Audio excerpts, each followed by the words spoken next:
they started making noise. So everybody, let's join Jesse Arnold and his buddy Curtis Akerman. Because when indulging in fine geekery, it's always best to bring a friend or two.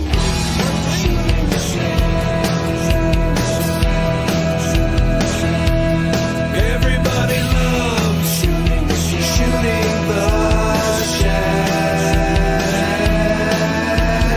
Let's start shooting the shell. You're gonna love it now. Let's start shooting the shell. Just might make you say wow. Let's enjoy some fun conversation. We'll be shooting the shell around the nation.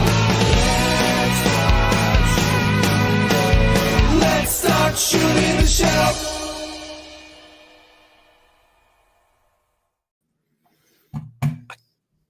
Good morning, everyone. Welcome back to Shooting the Shelf here on the Just Shelve It channel. It is season 4, episode 41, aka 100. I don't know, 71. I lost track. Yeah, Curtis has got his new retro rags, dusty little Legions shooting the shelf. I am sporting my own. I'm wearing the shirt to the band I'm going to see, and I'm also in the band. Don't be that guy. Yes, I did say good morning, Maverick. Mm-hmm. Hey, it's a show tonight. We got a show. We got some stuff. Yeah, we do. Yeah. How are you doing? I am doing most excellent because I finished all the things I needed to get done. And 1 week from today, at this very moment, I will be on the road to New Jersey. So that's pretty cool. Because we have an early show next week. We do. I don't remember what time we decided, but 4 p.m. Eastern. 4 p.m. That's right. Because there's a yes. So yeah, stay tuned to the end of the show. We'll give a announcement of who all is going to be here next week, but we will be going early. We'll be wrapping up just in time for Latin Legions at 6. And we've got some really special guests next week too. We do more than 2. The end of the show, and we will tell you who all those people are. Yes. So, you ready for me to shout out the chat? Yeah, go ahead. I got fuzz somewhere. I thought you were eating a spider or something. What? Oh. We got Brian Carr out there. Mark, aka Crom316. He was in the customizing studio today. What's up, Mark? Got Freaks Figures here. Blake, aka Recon Rage, in the house. Got Dub3. Old Kevin Maboots out there. Oh, his shirt just came in. Sweet. Everybody's getting shirts. Wait, I'm going to pause you right there. Mm-hmm. Because you flagged Kevin Boots, and we'll get to it further down, but he did give us a $4.99 super chat, so I want to call it out before we forget. Good morning, gentle people. Good morning, Kevin. I've never heard gentle people before. Did he just come up with that, or is that an actual thing? That's an actual thing. Okay. All right. Well, there you go. You learn something new every day. We got Dirk's Designs out there. Dirk is taking over the whole world. Come to LegionsCon, where you can see him running half of the tables that are in the community room, as well as doing the Paint-A-Palooza on Friday night and the swap, part swap on Saturday. So Dirk is everything to everyone. We also have Bring a pineapple and leave your keys in the bowl. It's not one of those kind of parties, Jesse. I Am is here. Everything else is silent. We've got Jesse Marshall here. He popped on with us on OffWorld on Friday. He was the other Jesse.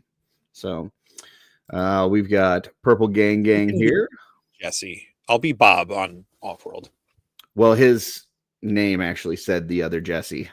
I know. I'm telling him you can be the Jesse. Like, you don't have to be the other. Vance here. He's got the wrong show. He's asking Laredo to take us out. So we did unveil the new theme song on OffWorld on Friday too. So if people haven't checked that out, go check that out. Arthas is here. He was also in the customizing studio today, painting and having a good time. We got Who Less Some Warlock here. Darla Akerman is here. I know her, and she is right over there. I can see her. So Cincy John, we've got Omar Muniz, Tanya McCoy. We might be talking to her soon. I know her. I'll see her at my table. Spoiler alert. We got Jen, aka Lucky Sprinkles here. V Dog is in the house. We've got Twizzler 19. Oh, yeah, go ahead. There it is. There it is. Alberto Morales. We got the chef, Brendan Higgins, who will be cooking up Gaspar sausages at the PGG tasting event on Friday night, where you can try out the Four Horsemen hot sauces.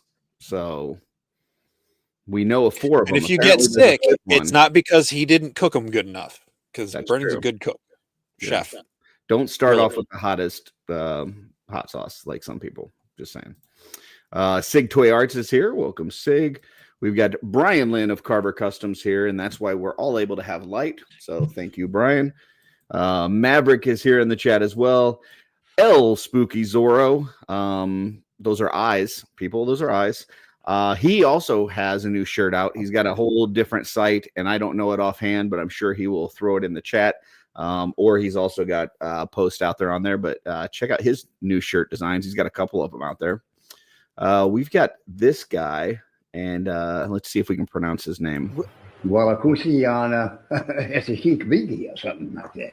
Nailed it. One more time, Ricky. One more time. Yeah. Google Kui Echoes of Rio, something like that. Yeah, Google Sickle GUI Echo Zaria. So thank you for joining us, Google. We've got Stacy Lynn here as well. Sorry, Stacy Lynn, 2 Lyns. So saw her on Mod Squad on Saturday doing some excellent painting. So she finished up her painter swig. I don't know if you know this, Jesse, but there is a swig event at LegionsCon.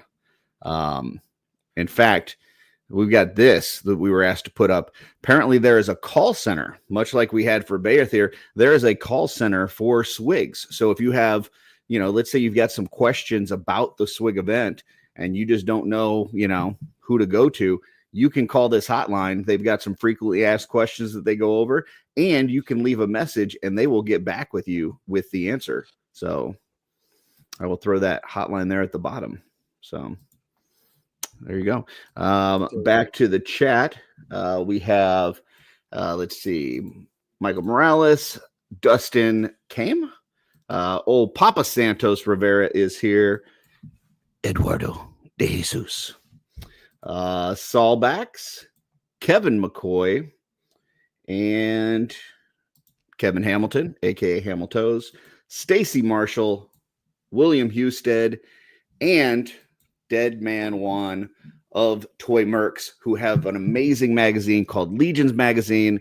If you haven't already got it, you can go to legionsmagazines.com, or you can go to Big Bad Toy Store, because you can get them now through Big Bad Toy Store. So next time that you're there and you're picking up some Legions figures or whatever, throw in one of those magazines. It's got some great toy photography from great folks in our community, like the ones that are featured on Shelf Selections that we will go through in a second. But before we do, Jesse, the song, it says, bring a friend or two. And we've got two wonderful guests tonight. We do. But also, if you think about it, even if there's only one guest, I always have you, you always have me, and the guest. So there's always at least 2 friends. That's true. That's true. Oh, Stephen Bishotti has joined as well. We are receiving blessings from the Lord. Is he confused about that? What's up? Yeah, he doesn't know. He doesn't know if what's up or not. But do you want to introduce our 2 guests? I got the action button ready. You go ahead and do the intros tonight, sir. Well, if anybody that collects the wonderful products from Four Horsemen probably know these 2 gentlemen. We've got both the director of sales as well as the director of marketing for Four Horsemen Studios, Jeremy and Girard.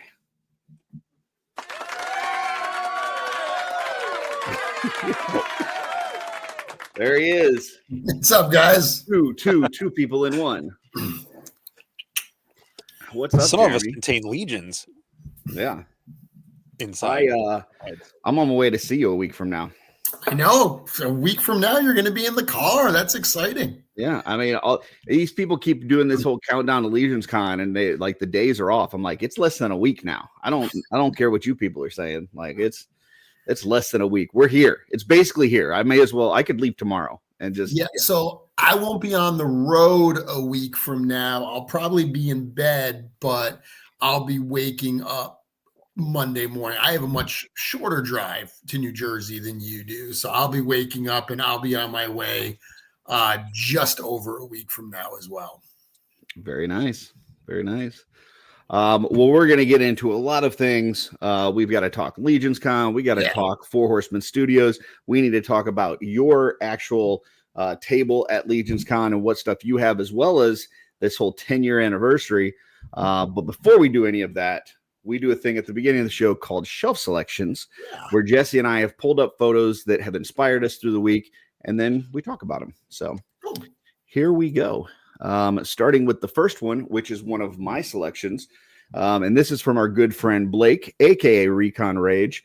He's been putting out a lot of pictures lately. He travels around. For anybody who doesn't know, he travels around with a skeleton, takes a lot of pictures on the road. And lately he's been doing some photography with, dio setups and stuff like that as well.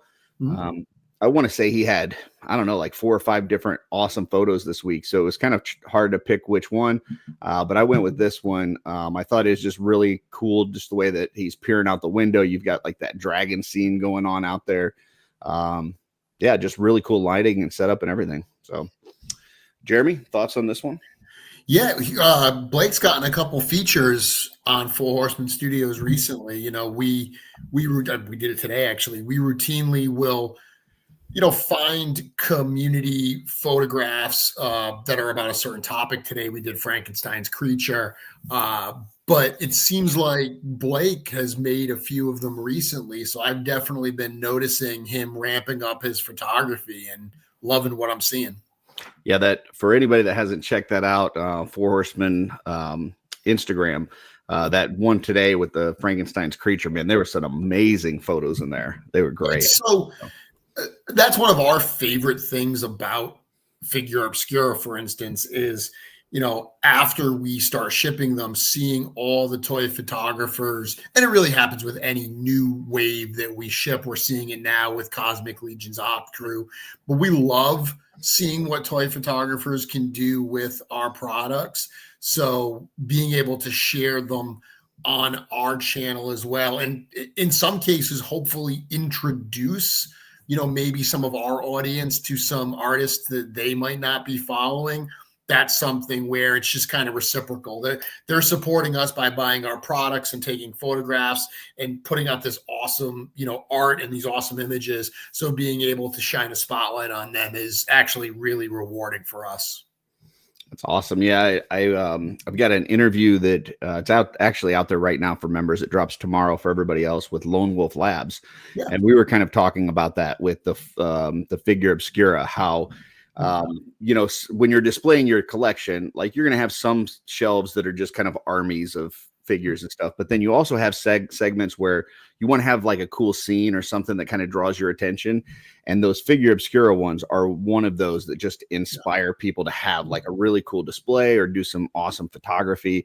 It's just really awesome. I love that. It's definitely my favorite line. So sorry for the tangent, Jesse, but thoughts on this photo? No, this is great. I love it. It reminds me of that scene from Superman this summer when he's just there like putting his boots on while the Justice Gang's fighting the imp out in the background. Yeah. It's like the skeleton is like completely not bothered by this dragon attacking the castle in the background there. It's really cool. I really like the mood, and the view out the window really, really sells this one. It's really cool. Awesome. Next one is one of Jesse's.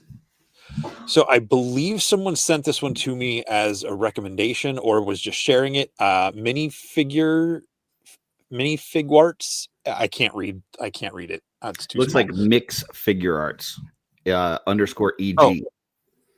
Okay. And a couple others. So this might be like a collab or one of those things where, there's like a challenge or something. I think these are God of War characters, some sort of werewolf. Know what all the characters are, but I just thought the shot was really cool. I didn't even see the kid the first time I looked at it. Doing that kind of like up over the air archery pose. And I really like that contrast of the cold lighting with the fire, the warmth of the fire up front. I just thought it made it pretty dynamic. Nice. Jeremy? Yeah, that's everything Jesse just said. It's love the colors of the photo. Yeah, I mean, I'm not familiar with God of War, so I have no like personal connection, but it's cool composition, cool colors, definitely some action going on. I mean, you love those photos that tell a story, and just looking at this, you can, really start to see that story start to play out. Yeah, last week we had a few where we talked about kind of the mix of cool and warm colors together. And so you got like this blue background, but then you have that like orangish yellow coming from, I guess, a fire nearby, that's, reflecting on them.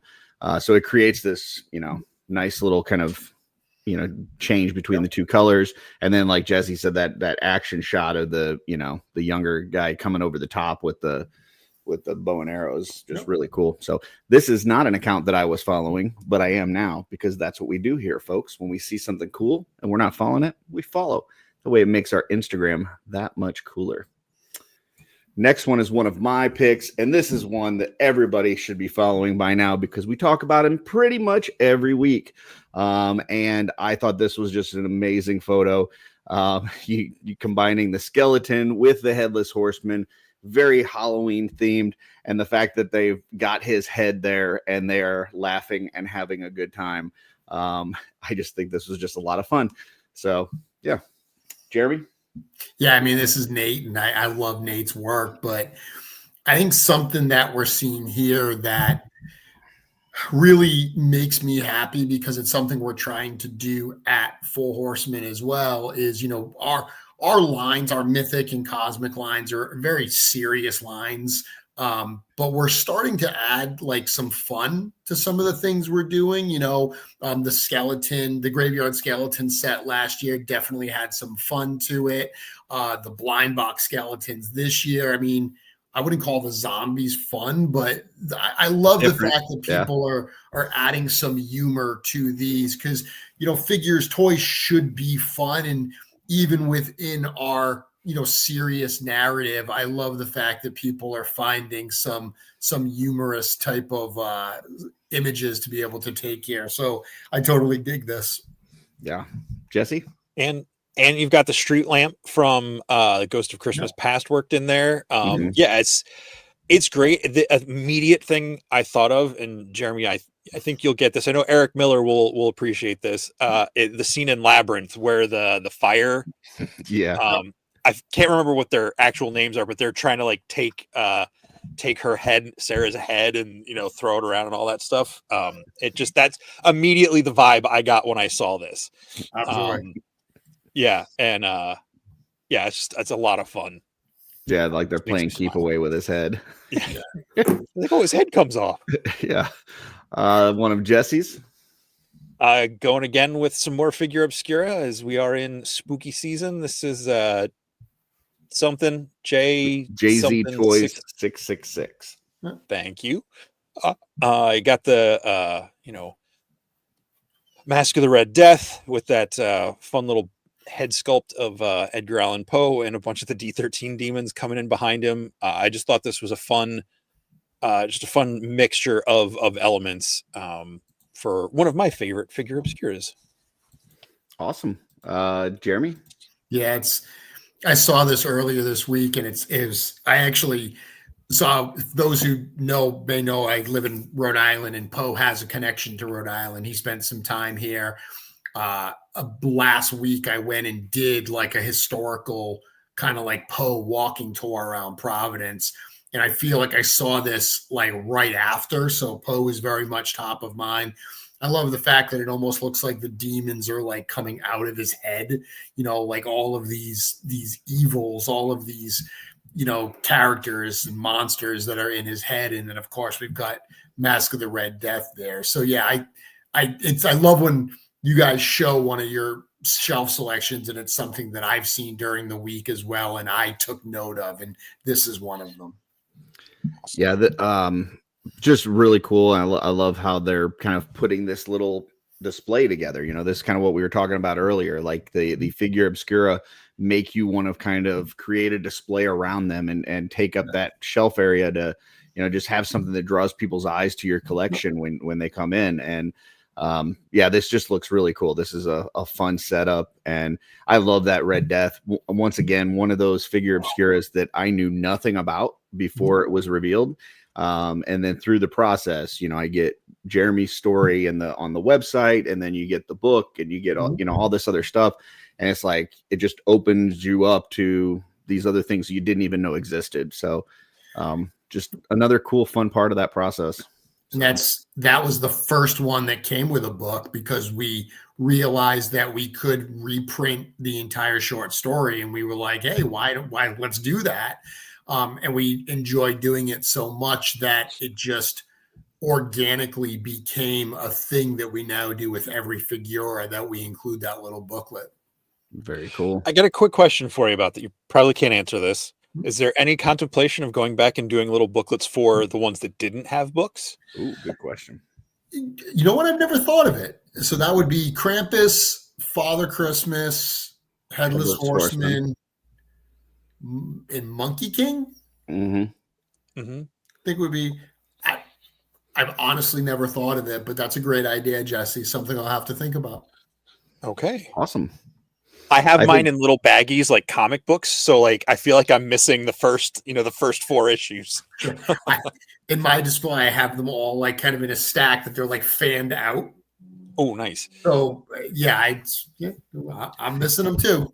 I don't know if you guys, obviously you've got a whole list of figure obscura that you guys want to do. I know you've talked about that in the past. I don't know if you would ever revisit a figure obscura, but I like to, as the line progresses and you guys just get better and better at the soft goods, at the articulation, at the detail, sculptural details. Like I look at even the Dark Four, right? And Necronominus is amazing. And while Arethyr is really good, if you guys did Arethyr today, I have to think that he would look completely different. And with figure obscura, I look at Krampus and I think 100%. The exact same thing. So, that could be even something that if you ever did revisit a figure obscura, maybe then you could include the booklet as well. So. Yeah, all you have to do is look at people using the Jersey Devil to do Krampus customs to have the proof you need to say oh yeah, we need another crack at Krampus, because like Arethyr, those early figures are a product of, what we had available at the time. And I mean, when Krampus got done, we didn't know that figure obscura was going to be the runaway hit that it was. We didn't know we were going to be able to invest in it the way that we have been. So yeah, I for one would love another crack at some of those early releases. Very cool. Next one is one of my picks. This is another one that has come up a few times this year. This is Tiny Temper 1999. And they do some of the most amazing paint jobs that I've ever seen, to where they put a head like on a Marvel Legends figure, and you're like, this is so just such a much better figure. And just looking at this head, having that Venom kind of transformation look. And then looking at the details of the face and the, kind of the stubble on the face, and then the eye, just the one perfect eye there. Just such a great job. I mean, the talent of this individual is just unmatched. So, Jeremy, thoughts on this one? Yeah, I mean, I'm not a Venom fan, but the paint job on this is incredible. The glossiness of that tongue. I mean, it just literally, it looks wet when you look at it. And then, yeah, just the subtle shading and everything on that face, that eye, that is a really, really good paint job. Jesse? Yeah. We talk about some of the pictures tell stories. Some of it is just showing someone's amazing talent. Yeah. And this one, looking at, I can yes, it looks wet, but also not a big Venom fan, but I can feel the tendrils of that crawling across my skin. I can hear it. It a lot of sensory things that I'm not super comfortable with, and that just goes to show how awesome of the paint job is. Very cool. Next one's one of Jesse's. This is our regular viewer, Cincy John, using the Ghost of Christmas Past and the Jersey Devil to recreate a kind of Beauty and the Beast moment. Yeah. Wow. I just absolutely love just seeing that, just putting the robes on that. It just totally changes the personality of that character. Oh my god, so much. Yeah, Jeremy, thoughts on this one? So I didn't get Beauty and the Beast at first. I thought it was like an angel and a demon. And then as Jesse's talking, before he got to the Beauty and the Beast, I noticed the rose. And then it was like, almost as Jesse was saying it, it dawned on me. And I was like, this is Beauty and the Beast. But Jesse, dude, I agree with you completely. That the Jersey Devil is such an aggressive, evil looking figure. And obviously with the non-aggressive head, the pose, those soft goods, that really softens that character, softens that overall look, gives it a very different kind of profile. Yeah, this is a great photo all around. Jesse, James wants to know if you're planning on booing this. No, this isn't in front of me at a wedding at a movie theater 20 years ago. Okay. Yeah, this is a great setup. I love that little rose in the glass jar. Not sure where that came from, or the display with the background all lit up like that. It looks phenomenal. So just great setup. And yeah, to make that Jersey Devil, which does look very demonic and evil, kind of look very passive and gentle, is pretty impressive. So great job. Next is one of my picks, and I don't know if you folks have heard, but we've got a little thing going on called 1,000 Swigs at LegionsCon, where there is a call center going on right now. Numbers at the bottom of your screen, and you are supposed to bring a swig if you are coming to LegionsCon, or multiple swigs. They don't have to be customized, but if they are, that's cool. And what we have here is one of Jackie's. She's done a few now. And this is a really fun one. If you know Jackie, you know that she's really into the hair extensions and doing people's hair at LegionsCon. And so the fact that Swig here has a He-Man-esque blonde wig and furry trunks is just really cool. So yes, Jesse. I don't think that's He-Man. Isn't that Taj View? Sure. Right? Isn't that who that was? Who's what? LegionsCon a couple. You mean Toy View? Yeah, that's what I said. It could be Toy View. Yeah. Yermy. Yermy. Yeah. So Yermy, what do you think of this one? This is another one that I saw that gave me a laugh. You know, this, if you watched the LegionsCon documentary that came out this past week, we talked a lot about the Swig Room and this kind of community-wide art project. And something like this just makes me happy because it's fun. Like, you know, Jackie doing this and bringing this to LegionsCon, it's a piece of something that she's excited about and that she's passionate about. This right here, being able to just have some fun and put this out there, really is what that whole, 1,000 Swigs and really what this whole community is about. So I love this. Jesse, thoughts on this one? I think it's a lot of fun. Jackie puts, whether she's customizing or there's one she's gotten from people, she has a lot of stuff that's just really cool and just a little enough like off of what you would normally expect to see that it's like, oh, that's really cool. Why didn't I think of that? But they're just like, I don't know. She always has a lot of really cool pictures, and this one's a lot of fun. Just a swig with it just feels like a little kid dressing up as He-Man for Halloween or something. And it just makes me smile. And it's one that doesn't look like it took, a month to do, right? It's a very much an LBC, which, but sometimes minimal effort can have the best results. And that's kind of what we've got here. So looks amazing. Next is one of Jesse's. This is from another one of our friends, Faisal, who will be coming to his first LegionsCon in 2 weeks. So excited to hang out with him.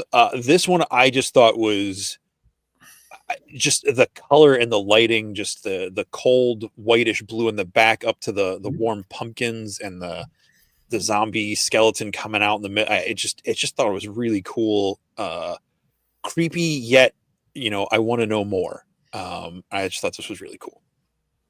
Jeremy? Yeah, Faisal is great photographer. One of the most prolific Legions photographers right now, is just pumping out content and quality content, like just every single day, just putting art out there. I mean, I cannot say enough about how happy I am to see, you know, the fact that he's doing what he's doing. I'm thrilled that he's coming to his first LegionsCon. Did not see this photo until now. Absolutely love it. So all positive things to say. Very much looking forward to meeting him at LegionsCon in, well, just about a week, Curtis. There you go. Yeah, this is an excellent photo. We love Faisal. You know, him and Elijah do a lot of their kind of walking around and doing photography outdoors, Yes. which I think is really cool. Like when you can incorporate the toys into your, you know, kind of getting out and seeing nature and being a part of that is awesome. But then he does shots like this that are really cool, you know, kind of setup shots as well. And yeah, I love this. Like the you know, that zombie with the, you know, the undead with the cloth goods on it really kind of changes that look. And then you throw those chains on it. And the lighting is amazing here. So yeah, really well done. Now, is Elijah coming with him to LegionsCon? I don't know if they're coming together, but they definitely are both coming. Both coming. That's what I was asking. Great. That's awesome. Thrilled to hear that. Yep. And then my last one for the day, and I'm probably going to butcher this, but I believe it's UU 312B or 3128. I'm not sure.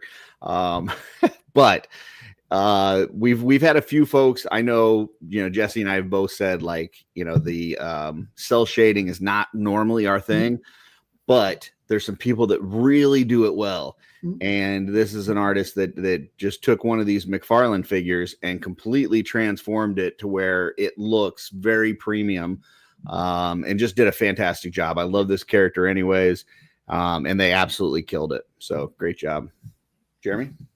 Yeah, again, no connection to this character. I don't know what Cyborg Superman is, and I agree with you. Cell shading is one of those things that I don't have any cell shaded figures in my collection, but it's something I've never tried. So looking at somebody do it at this high level, absolutely can appreciate the artistry of what they've accomplished here. Looks great. Jesse? Yeah, this is phenomenal. Like I saw this and I didn't look closely when I was putting the slides together to realize it was an actual figure. I thought it was a statue. Just because the detail on that is so good. And it's one of those things that just goes to show that, you know, not trying to insult any toy companies, because that's not what we're about, but you realize that some of these companies, because they are so big, they don't spend as much money on the paint apps, and the sculpt is there. Like you've done some repaints of some McFarlane stuff. We've seen a lot of people do it. And even like Hasbro and some other ones where people have repainted what's there. And of course it's very talented, very dedicated people painting it. And you can't mass produce that to this level for consumption, but that, you know, those toys have a lot more going for them than, you know, sometimes they get credit for. And the paint job on this is fantastic. Yeah, I mean, you know, when you're trying to put something out, a retail line, and you're trying to keep the cost down, and it's a licensed product, and so you're having to pay for that licensing, there's certain places that you got to cut cost, right? And a lot of times that does end up on the retail lines, ends up being in the paint apps. And so, like you said, the sculpt is there, and just takes a talented artist kind of bring it out like this. And I even love like the little sketch marks on like the cape and stuff. Like that cape is like, there's no texture on that cape. It is completely smooth. And he made it to where it looks like it just jumped off a page of a comic book. So yeah, great job. And the last shelf selection comes from Jesse. This one, this is Kevin M. Boots Always in the chat. Such an awesome photographer and a really great guy. This shot literally like caught my breath when I saw it. I saw it not long after it was posted, and just the dark, just the almost completely silhouette. It gives very Mike Mignola vibes, you know, the artist from Hellboy, Curtis, if you know that, and just the light coming through the wings, you know, that translucency on those wings just makes them look even cooler. And at first I thought someone made a movie or was making a movie. I was like, holy crap, they stole the Jersey Devil from the Horseman. And then I realized it was the figure. Very cool. Jeremy? Love Kevin's work. I can actually see if I can see right here. So I got a piece from Kevin Boots right here. Nice. A shot of Sir Girard, gave it to me a few years ago at LegionsCon. So that's on my wall. So big fan of Kevin's work. Kevin got a feature today in the Frankenstein's creature post that we did. This is another great one. I mean, I love the way that we see the light through those wings. I think those wings are one of the coolest aspects of that figure. He captured a really creepy, eerie kind of, overall tone here. It almost looks like a bat. You know, you look at this and at a quick glance, especially if you don't know what you're looking at, it's got a very bat-like feature to it. So the creepiness level is high with this. I think that's what Kevin was going for. And once again, he killed it. Yeah.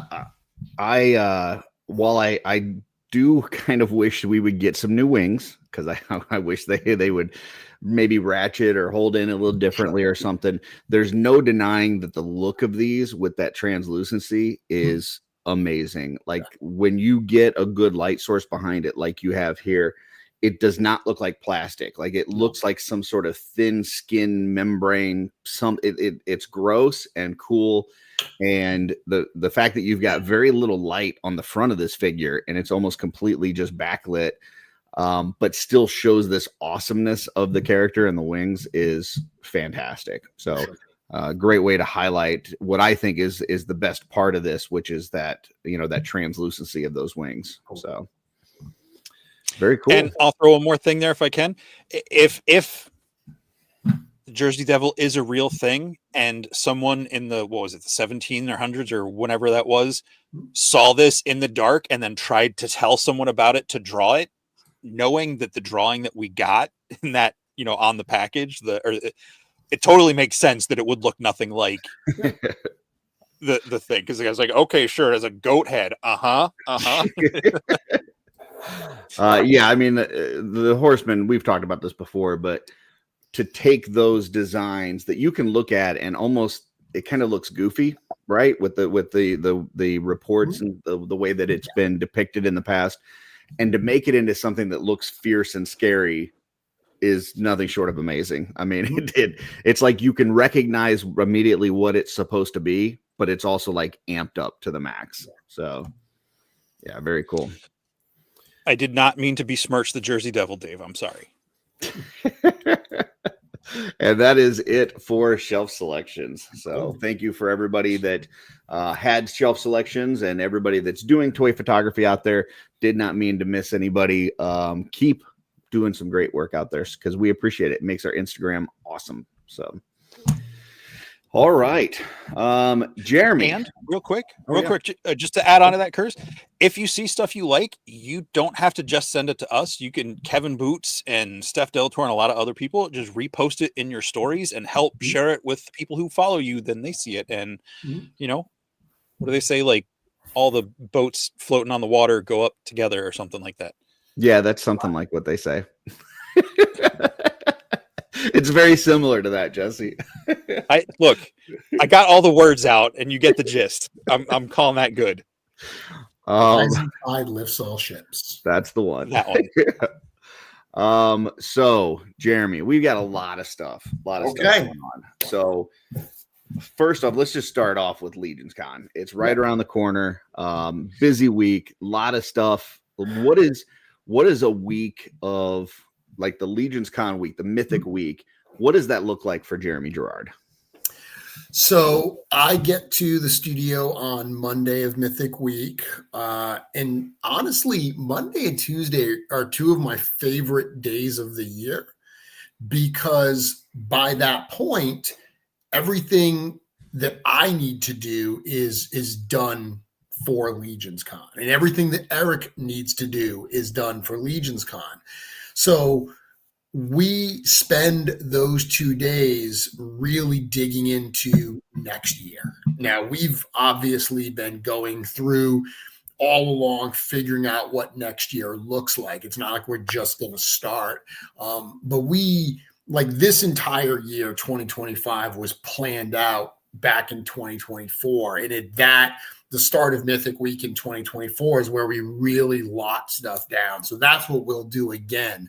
So those first 2 days, beyond any last minute stuff that I may need my attention, and just, seeing everyone at the studio and spending some time, which that alone is so special. That's from a work standpoint. That's what it'll be. It'll be Eric and I just going through everything we've discussed and kind of saying like, okay, let's get this all finalized. Let's lock this stuff in. Wednesday is moving day. So that's when, we start getting stuff set up at the hotel. And then of course, Wednesday night is Mythic Conversations. I've been honored that kind of kicks off Mythic Week for so many people for a number of years now.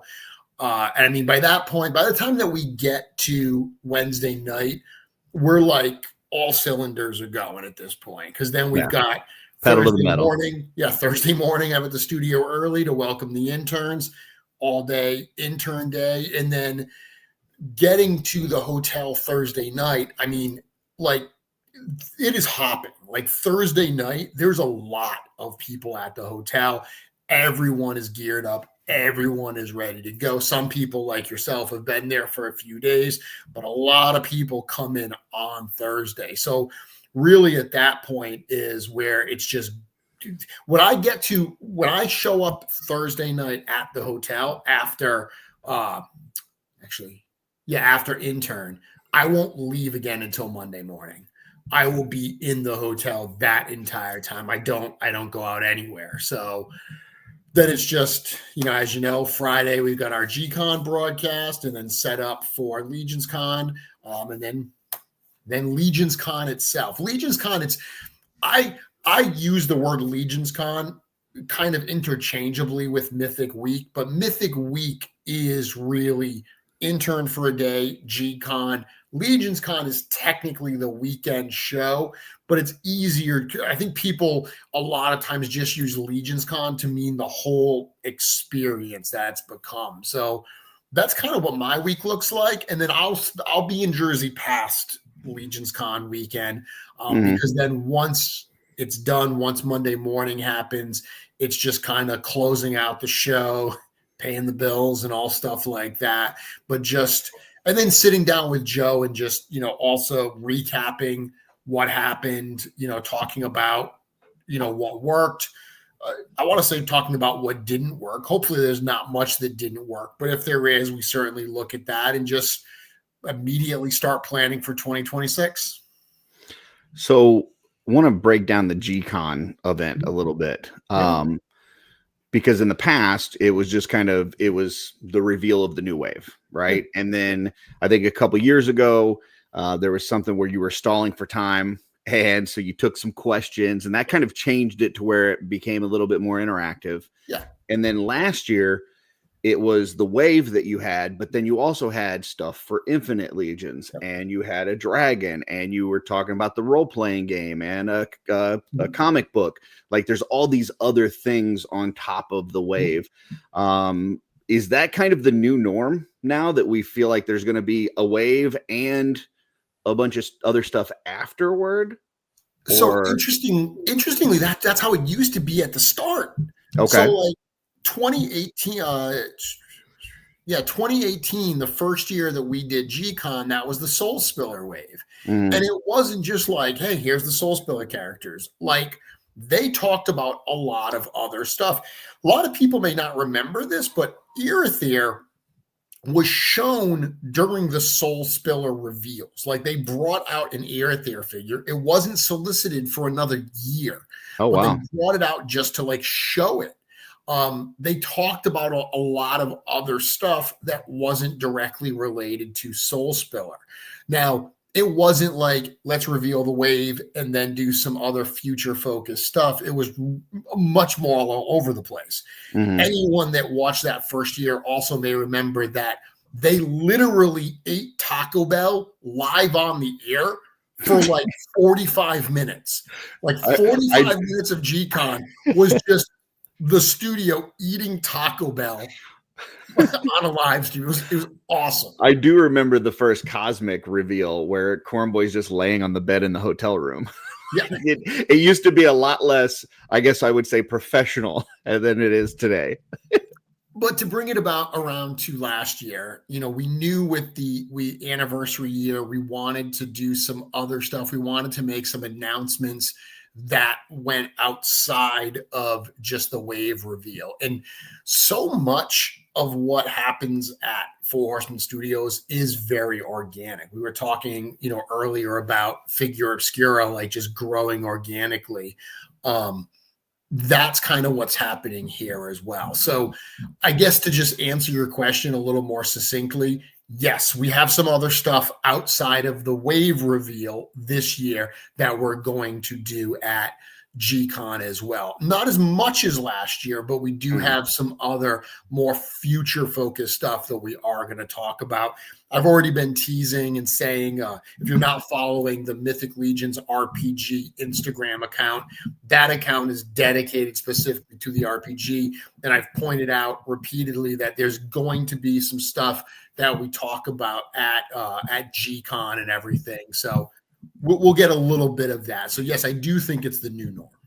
And do you feel like it's going to be kind of the same format where it's the wave first and then the other stuff after, or is there going to be some stuff? Okay, gotcha. Well, yeah, we'll do the whole wave, because presenting that whole wave where we don't break it up, because one of the challenges with presenting stuff that's not immediately available is people, they tune in and they get like 4% of what you're saying. So they see a picture and they expect to be able to go buy it that day. Mm-hmm. If we like revealed some of the wave and then pause to do some, future focused stuff and then come back to the wave, it would just exacerbate that confusion. So we're going to reveal the wave and then we'll do some future focused stuff. So then when it comes to actually revealing the wave, what characters are going to be in the wave. I'm sure that that certain ones are going to hit with certain groups of people or maybe certain individuals. Yeah. There's going to be certain emotions in the room. Like, how much thought goes into the order of, because it always feels like you're hitting on the high note right at the end, right? It's very much building up, and then bam, you just hit us in the face. Except for Ashes of Agmendor, right, Curtis? That's the one that I do question. But at G-Con, you always bring the fire at the very end. So what kind of conversations happen to determine who's going to be on stage for it, what order you're going to reveal it, that kind of stuff? So as we're stepping back for a second, when the wave first starts getting planned out, we sit down and we talk about the different types of things that we want to do. And we just throw out some ideas, like what kinds of characters, Eric and I will have a conversation about what kind of characters we want to do. And then he will go and he will put together, he'll, because this is still very much Eric is driving all of this creative. Mm-hmm. So he will take in this information and figure out what he wants to do. And, this is still an artist-driven company. So he is doing the stuff that inspires him and that appeals to him. He'll do a lineup. So sometimes, and it'll be very rough renders. Like he'll take, for instance, actually last wave, Horror of Einsamal. Mm-hmm. When we did the lineup, when we had the little fox guy, his head was Thistlethorn. because he hadn't sculpted the fox yet. So we got to put something on that figure just to represent it. So he put Thistle's head on that because it was the closest thing we had to a little critter, which certainly lent itself down the road to us saying like, hey, let's include that head as well because it looked really cool on that base body. So he'll make a lineup. Exactly. So he'll make a lineup that is all the characters, and it starts really fleshing out from there. So that's once he's got that lineup and he's like, okay, I think these are the characters, these are locked in. Then we start talking about, okay, who's who, what are their stories? How do these characters all fit in together? Why are they here? What are their purpose? And through that, a narrative starts to form and figuring out what's the best way to pitch it. You know, almost inevitably, you kind of figure out the end, the book ends. You kind of figure out, who do I want to start with? Who do I want to end with? That almost always just makes itself known.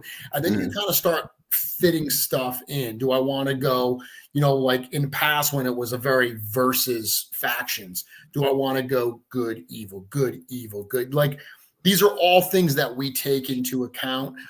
You absolutely know which ones are going to pop with certain people. You are right there. You know, there's even when I start thinking about some of the words that I'm going to say, you know, knowing where I'm going to be looking in the room, like, okay, who am I going to look at? Because this is going to be something I know they're going to be really excited for. All of that gets fleshed out to the point where I will decide on the order that we're going to present in. I give it to Eric and I'm like, this is what I want to do. Once again, he's always got final say in all of these matters. Eric and I are so much on the same page. I genuinely can't think of a time where he's even had me like change any of the order. Like we just tend to be, because there's so much work that goes into every step. It's not like we get to this and I throw a curveball at him. He's like, well, I wasn't expecting that figure there. So it all does happen very process driven as we get through. But as I do it too, I am imagining like whenever I'm doing stuff like today, I cut my grass and I'm like giving the presentation in my head while I'm cutting the grass. And it's almost like being a comedian and imagining like, okay, I'm going to hit this punchline and I'm going to get this reaction. You kind of do that with the presentation as well. You figure out what parts are you going to drop, what's the pop you're going to get, and how's that going to lead you through. Very cool. And go ahead. If I can interject there, Curtis, real quick. So do you, obviously you have the bios all written out and there's like how much of what you say is scripted? Because I mean, you're very comfortable in front of the camera and you can just, you know, this stuff so well.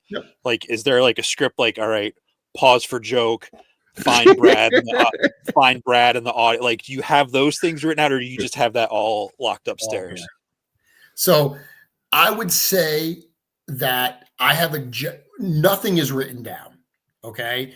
If you see the paper in front of me, what that is actually a time schedule. Because I always have a paper at G-Con. It's actually to keep me on schedule, but there's no notes on that of like, okay, this is what to say. This is the joke to tell. I would say that 75% of G-Con is improv. Like we really, we literally go up there and do 5 hours of improv. Eric and I talk about the characters and what points we want to make. Like there are very specific things that we know we want to point out, but we, for the most part, don't have a script that we're following. I have certain things I'm imagining that I'm going to say, like I just mentioned, when I'm doing things like cutting the grass or driving to New Jersey, I'll run through some of this stuff just to get myself kind of in the right mindset. But once you're up there, it's very much just kind of talking about this stuff, allowing it to flow and just presenting and being passionate about what you're doing. So there you go. Omar here says Jeremy has the greatest job ever. Cutting the grass while thinking of his G-Con speech makes lawn mowing a pleasure. Yeah, that's good. That's awesome. I did want to pull up this one from Saulbacks because I've heard this from a lot of people that this is the only time, he says, this is the only time I have no clue what to expect with the reveal. With Jeremy here, I'm hoping for a critter or two. I mean, obviously we had the versus waves, and then after the versus waves, we kind of knew that you guys were going to go big for the 10-year and the we've kind of figured dragon. I think a lot of people were kind of calling like beast, maybe Leodicius and stuff like that. So I mean, but this year, like I don't know anybody, like there's no common theme where like everybody's predicting one thing that's going to be there. Like I'm hearing guesses all over the board. So definitely got everybody on the edge of their seat. So good. That's what we're trying to do. So I know you said you kind of know like which things are going to resonate with what people and that kind of stuff. Has there been surprises where you guys are sitting up there and you reveal something that you either thought was going to go over real well that didn't get quite that response, or that you thought, hey, this one's not going to be as big as the other ones, and people just blew up? Has there been any surprises like that? Oh man, not really. The one that I remember was Bodvar. Like, and I knew Bodvar closed the show. I knew Bodvar was going to be huge, but the reaction took my breath away. Like, I would say even more so than Beathir, because Beathir happened after Bodvar. So I was a little more prepared for it. And we knew Beathir was going to be huge, but just the reaction that Bodvar got, like, I remember looking at Eric and just being like, wow. Like I said in that documentary I mentioned earlier, that like you can genuinely feel the love in that room, and like being up there, it's intense. Like to feel all of that coming at you, it's powerful. So that's the one that immediately comes to mind, that I knew it was going to be big, and it surprised me. I hope to experience that someday, being up on stage. So I already know what that feels like. Yeah, you do. You were up there. You've been up there. Who did you were up there? Was it Terpiculi that you were up there? I was with Jeremy for Maxilius. Maxilius, yeah, that's right. Yeah. That's a good one. Awesome. So then LegionsCon, obviously, this thing has grown over the years. We saw the documentary, which, by the way, I mean, best thing I've ever seen. Like it, turning it on and seeing that it's 50 some minutes, I'm like, how is this going to be 50 something minutes? And by the time it was done, I was like, I want more. Like it was just so well done. I mean, you guys did an amazing job with that. Thank you. But dude, Brad did. I mean, obviously, multiple members of the studio have a voice in that to help drive it, but that is very much Brad's vision. All the credit goes to him for putting together such an amazing piece. And I mean, like, again, I'm not a video guy, and I'm a storyteller, but I'm not a video guy. So the fact that like he can capture all these hours of footage and all these disparate interviews and weave it together into something that's not only coherent and cohesive, but is that good. It's like some kind of weird magic stuff going on there that I don't get, but goodness, I cannot say enough about Brad and what he did with that documentary.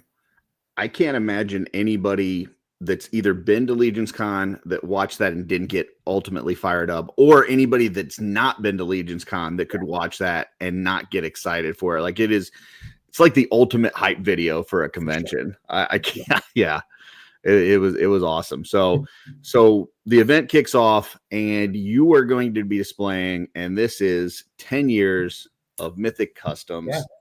Yeah. Maybe the last one, we don't know. Tell us a little bit about your thoughts on, this culmination, as it were.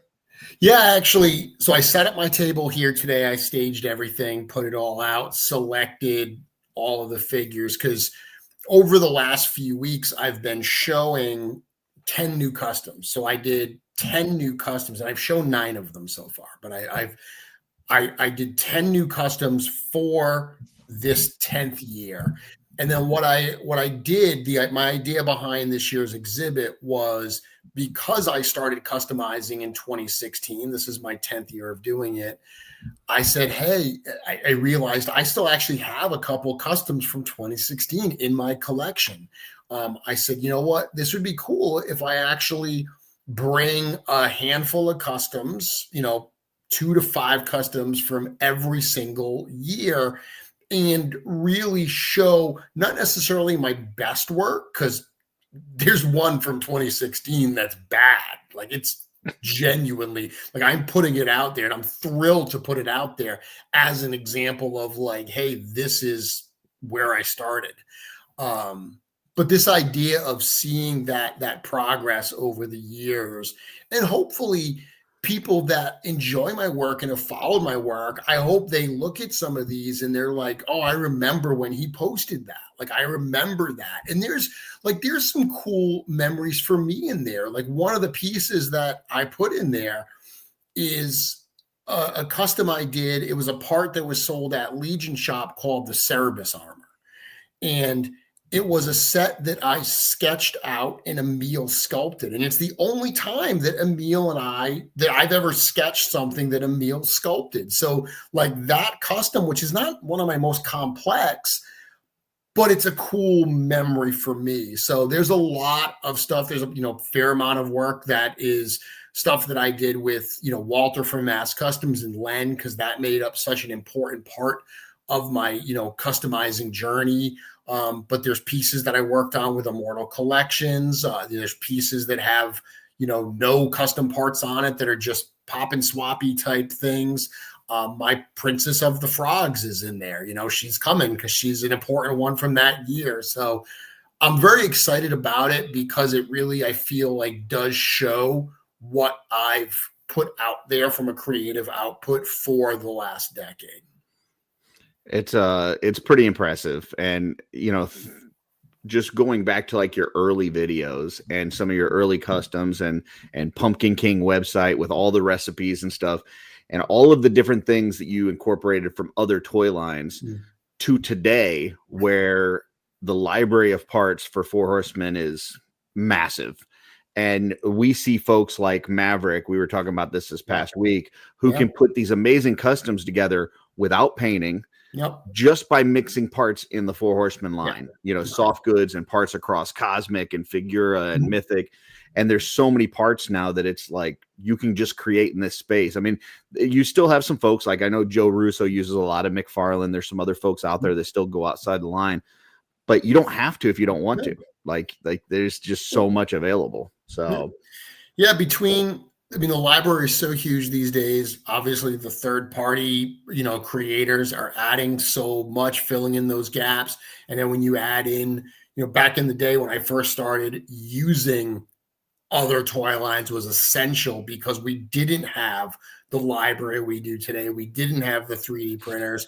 But now that we've got all of them at our disposal, it is a wonderful time to use these figures as a canvas. And, one of the things that I really hope is part of the legacy of this decade of customizing, because I'd lost track of how many customs I've done in the last 10 years, but it's a lot. It's a lot of customs. And I hope that one of the legacies is that it's inspired other people to do it as well, because there is nothing. I love meeting people at LegionsCon. I love meeting people at shows. It's one of the biggest joys of my job. But when I meet somebody and they tell me that those videos, that my work, that my approach to customizing made it accessible for them, and it opened the doors for them to, add this aspect to the hobby that they never thought that they could do. They're like, I was never a painter, I was never creative, but look at what I'm doing. Knowing that I had a hand in inspiring that creativity is absolutely so rewarding for me. So I hope that this display helps do more of that. I hope it's a testament to that kind of inspiration.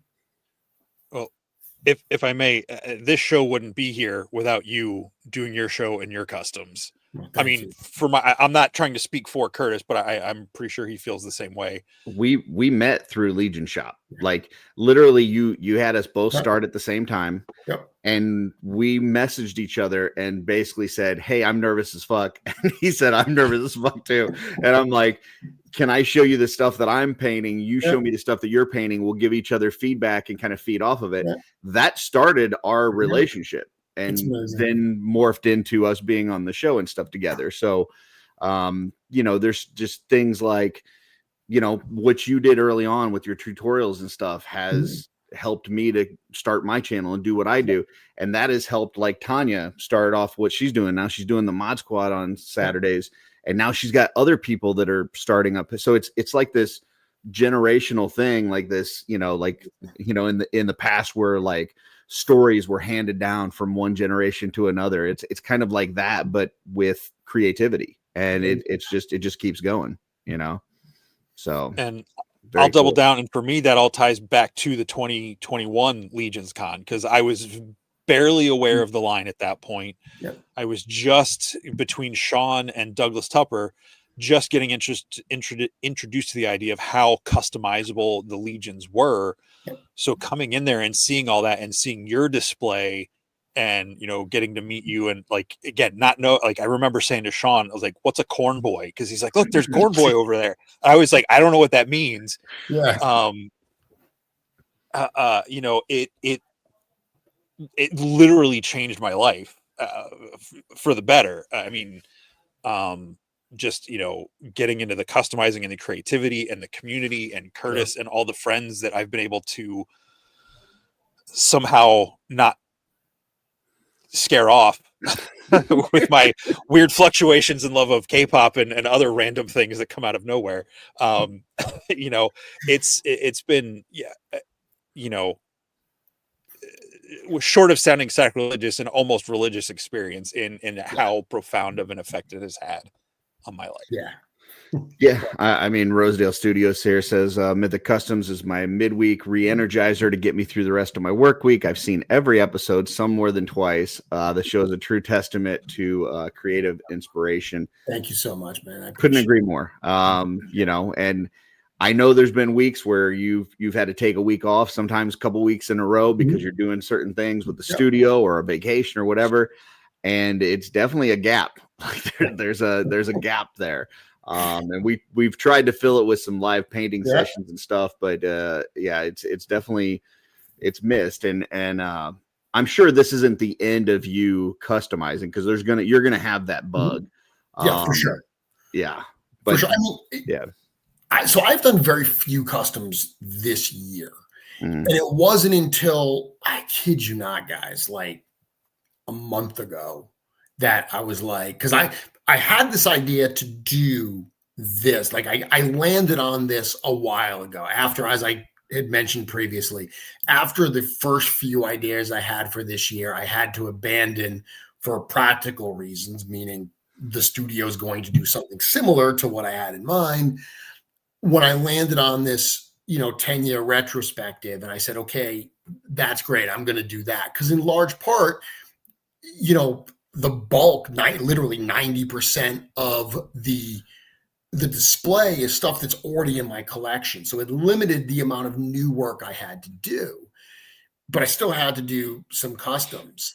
And I was only going to do probably like 3 or 4 new customs. But then I got the bug and I had these ideas. And as I started customizing again, I really got excited. And then I said, what, I'm going to do 10. I'm going to do 10 for my 10 year.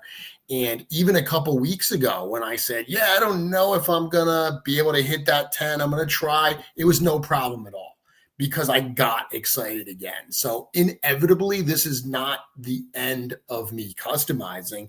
I mean, Diego had a great idea that, I'm not the only customizer in the studio, of course. Joe Vassapolo, who's in the chat here, he dropped his table of customs last year at LegionsCon because he was so busy with the armory. Diego had said, hey, it'd be cool to have like a display case where members of the studio can all display customs. And I love that idea. So yeah, that'd be cool.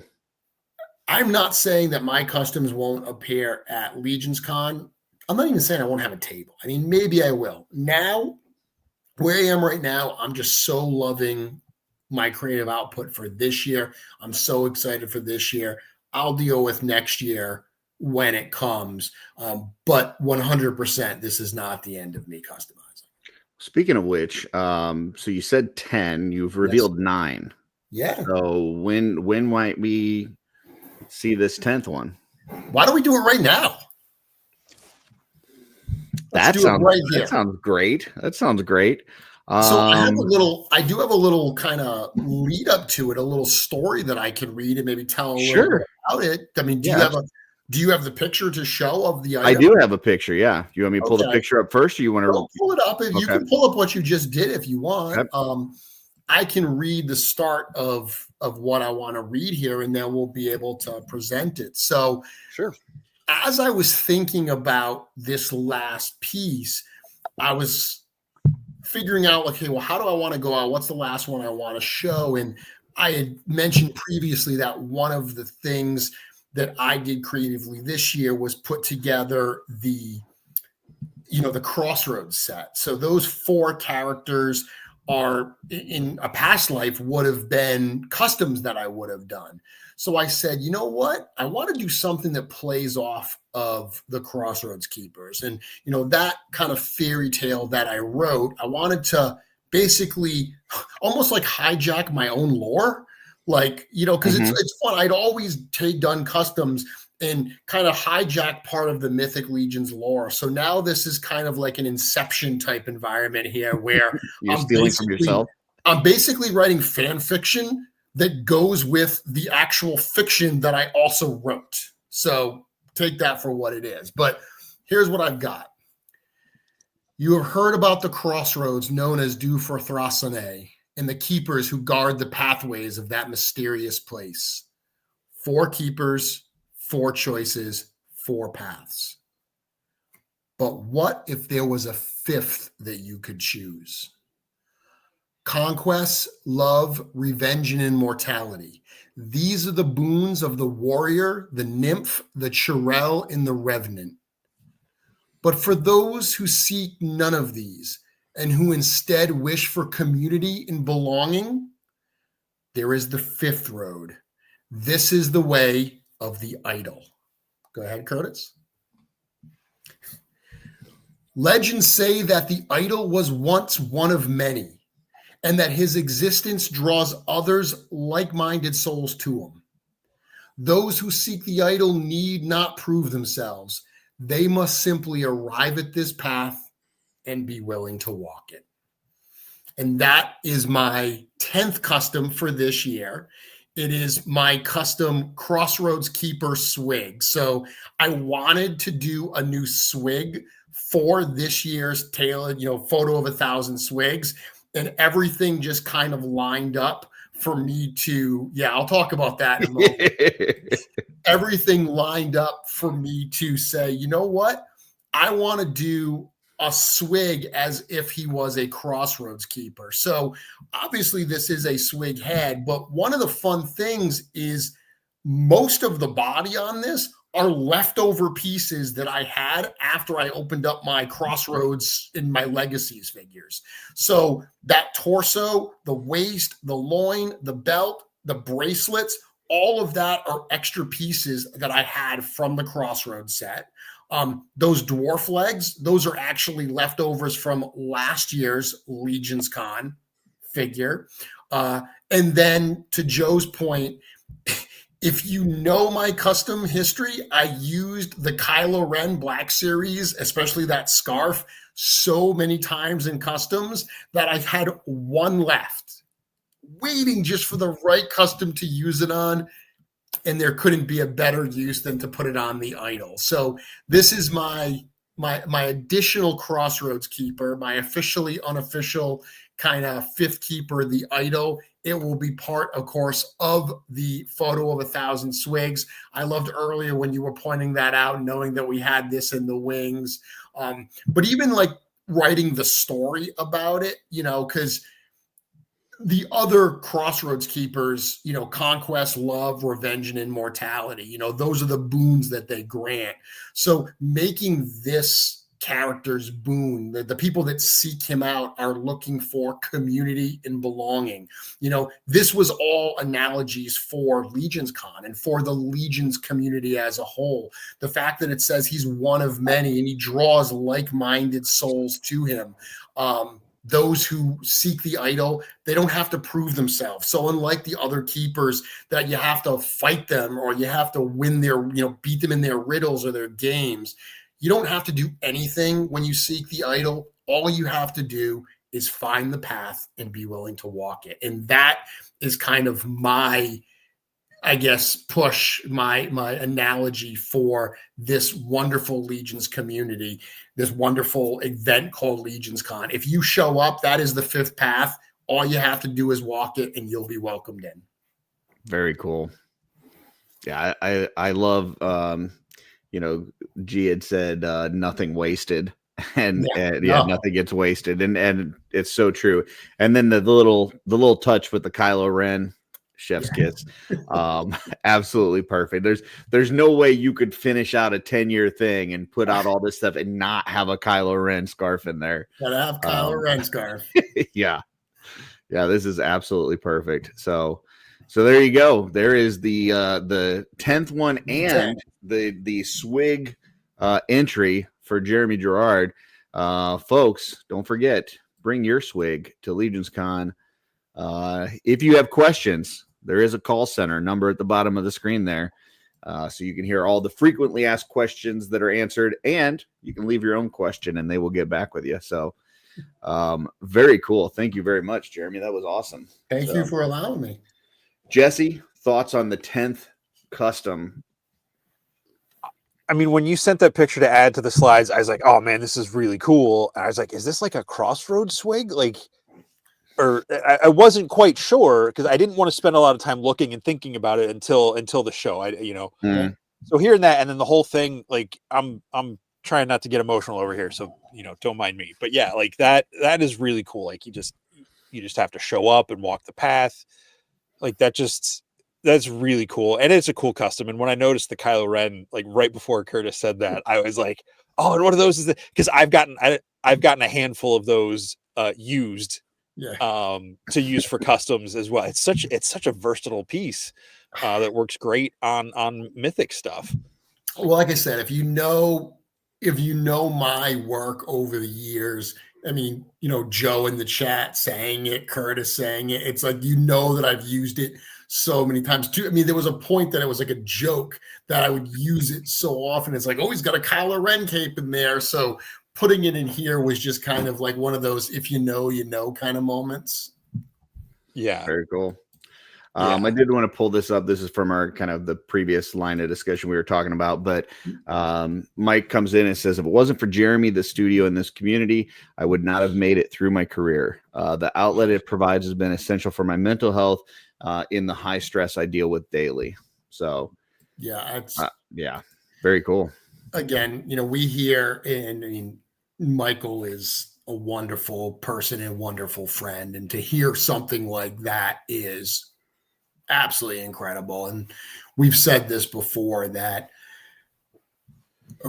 none of us ever set out to, change people's lives and, all these things. We just wanted to make cool toys. But the fact that this company and this toy line and this community has meant so much to so many people and that it has changed lives is absolutely incredible. And it is an honor to be able to be a part of that. And it's something that we do not take lightly at all. So thank you very much, Mike, for sharing those thoughts. Sure. I mean, it's a common thing that we've heard a lot. I know Jesse and I have talked about it. We've regularly talked about mental health on this show, and issues with panic disorder and anxiety and different things. And it's more than a toy line. If you say it to somebody that's not in the community or does not collect toys or is not part of this, it almost sounds weird to tell them that, that this thing has affected you that much, but it really does. It is completely changed people's lives, and it's just super cool.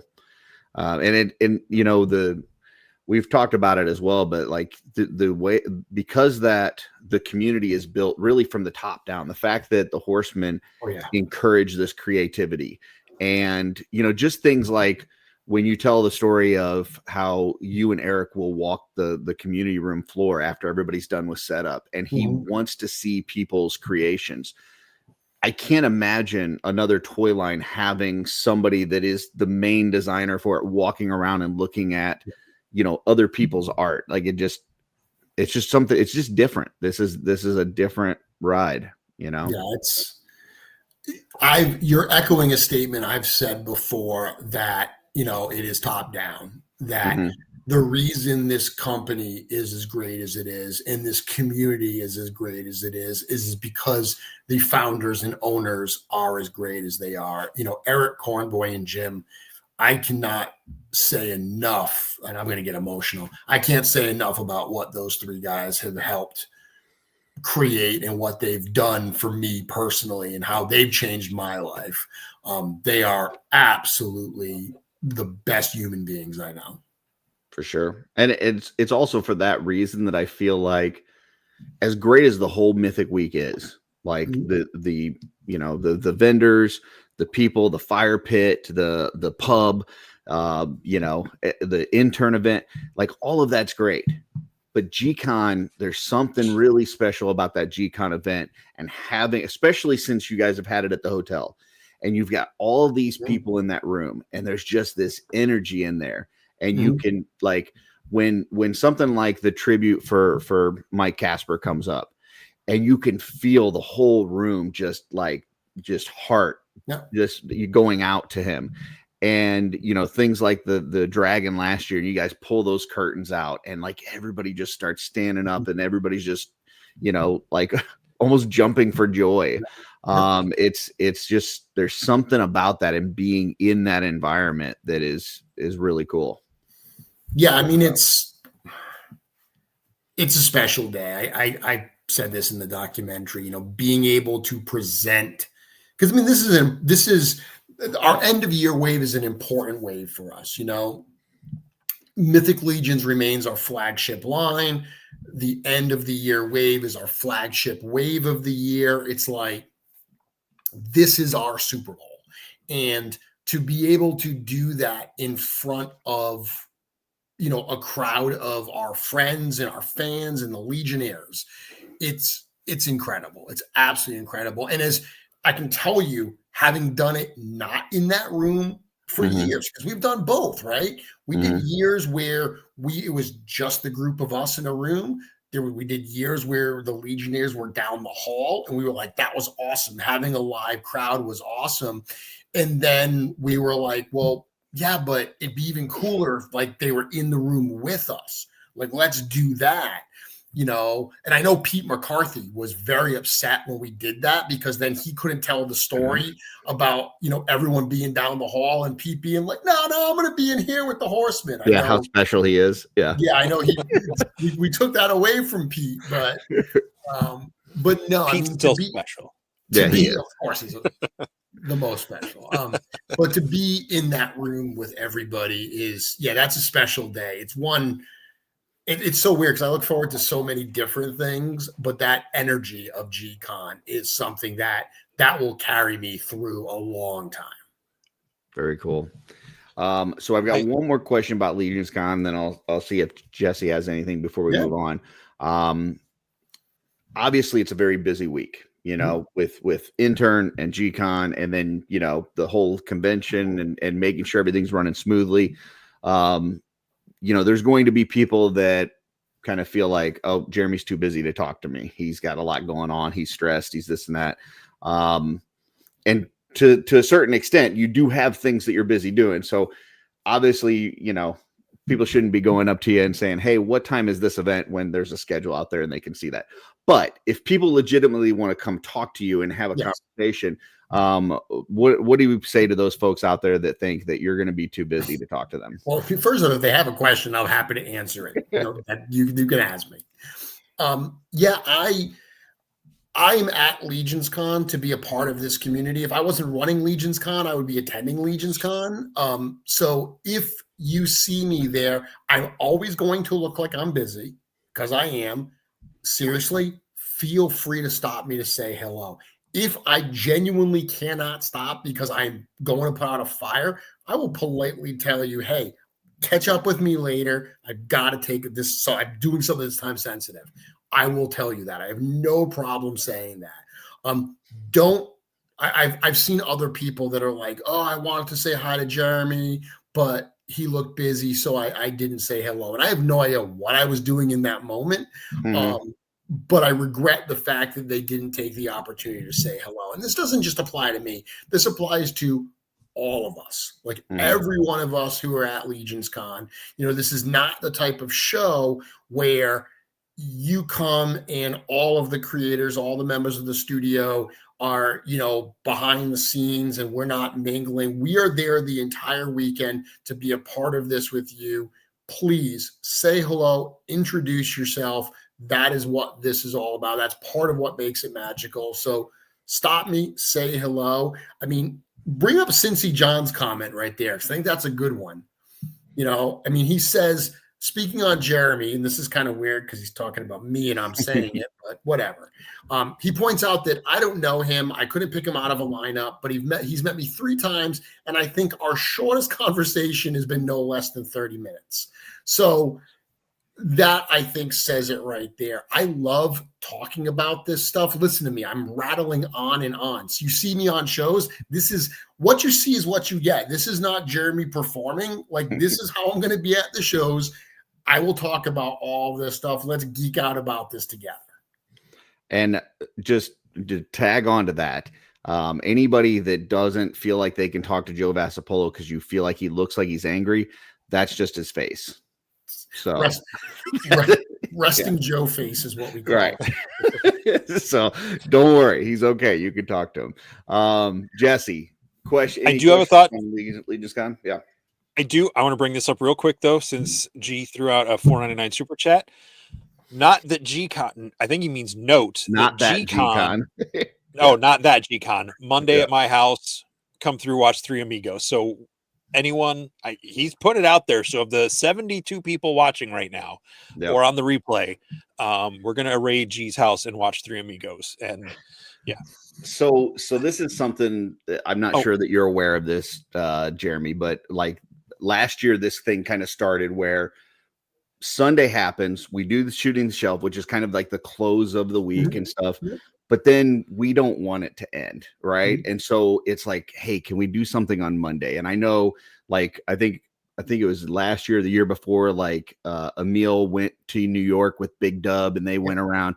People have gone over to Greg's house. Last year, myself and Darla and Tanya and Kevin went over to Jesse. We went to Pennsylvania, went to Uncle Bob and Aunt Shelley's, and then went to Jesse's house and saw his collection. So there's kind of like this like post LegionsCon visiting with people. And this year, G is having people over. Jesse has never seen the movie 3 Amigos, and we quote it. Me and G quote it a lot. So we want Jesse to see it. So everybody is invited to go to G's house. He is going to barbecue. Anybody that wants to come is welcome. And we are going to watch 3 Amigos at his house on Monday. Great. So sounds great. It's like Mythic Crib Monday. So we need to get that added to the calendar for next year. That'll be fun. Jesse, LegionsCon. So, questions or comments? Obviously, the documentary does address the first LegionsCon. And Brad hasn't been with the studio long enough to have gotten footage from all the subsequent LegionsCon. So that footage is probably kind of rare other than pulling from YouTube videos or whatever people in the studio might have. But going to the 21 show and seeing how it was kind of that extra room on the Toy Con and just not realizing, like, I know I've said this to embarrass myself before. I didn't realize the guy running the Creative Beasts studio was the guy that runs Creative Beast studio table at that, because I'd never been to a con like that where the creators were actually there. And they're just on the same brown wooden tables and the basketball hoops and everything like every other vendor. And to experience that and then go to the 22 G-Con or LegionsCon as a vendor was just, with a table was just mind blowing. Mhm. How it's only been 4 years. Yeah, it's crazy since I've been a part of this. And I do remember my life, but I feel like my life before this was anyway. I do remember that first year before coming to LegionsCon when I had you on this show right before LegionsCon 22. I'd asked you about what things you were looking for, trying to take a moment and just kind of like take stuff in. With it growing and changing so much since then, is that something do you ever get that? I know Curtis has said you and Eric get to walk the floor and you get some moments here and there. Like, do you ever get a moment during that weekend to just kind of take it in before someone comes and asks you another question? I do. I absolutely do. So I am an early riser. So there's definitely walking downstairs early in the morning, it's certainly quieter. So I take some time then. The time that I walk around with Eric, where Eric and I, when we close the doors and we walk the show floor, that's probably where I take in the most of that. Also Sunday night. So Sunday night, a group of us will usually get something to eat at the pub. Eric and I, again, will kind of recap and just kind of soak in what's going on at, what just happened and everything. So those are all moments that come to mind that I know are going to be times when I can take it all in, but there will also be moments that sneak up on me. Like there will be periods in things that I see that just happen at the con that I had nothing to do with. It's just the fans organizing things and doing things and stuff that will allow me to step back for a moment and really realize how special this thing we've built is.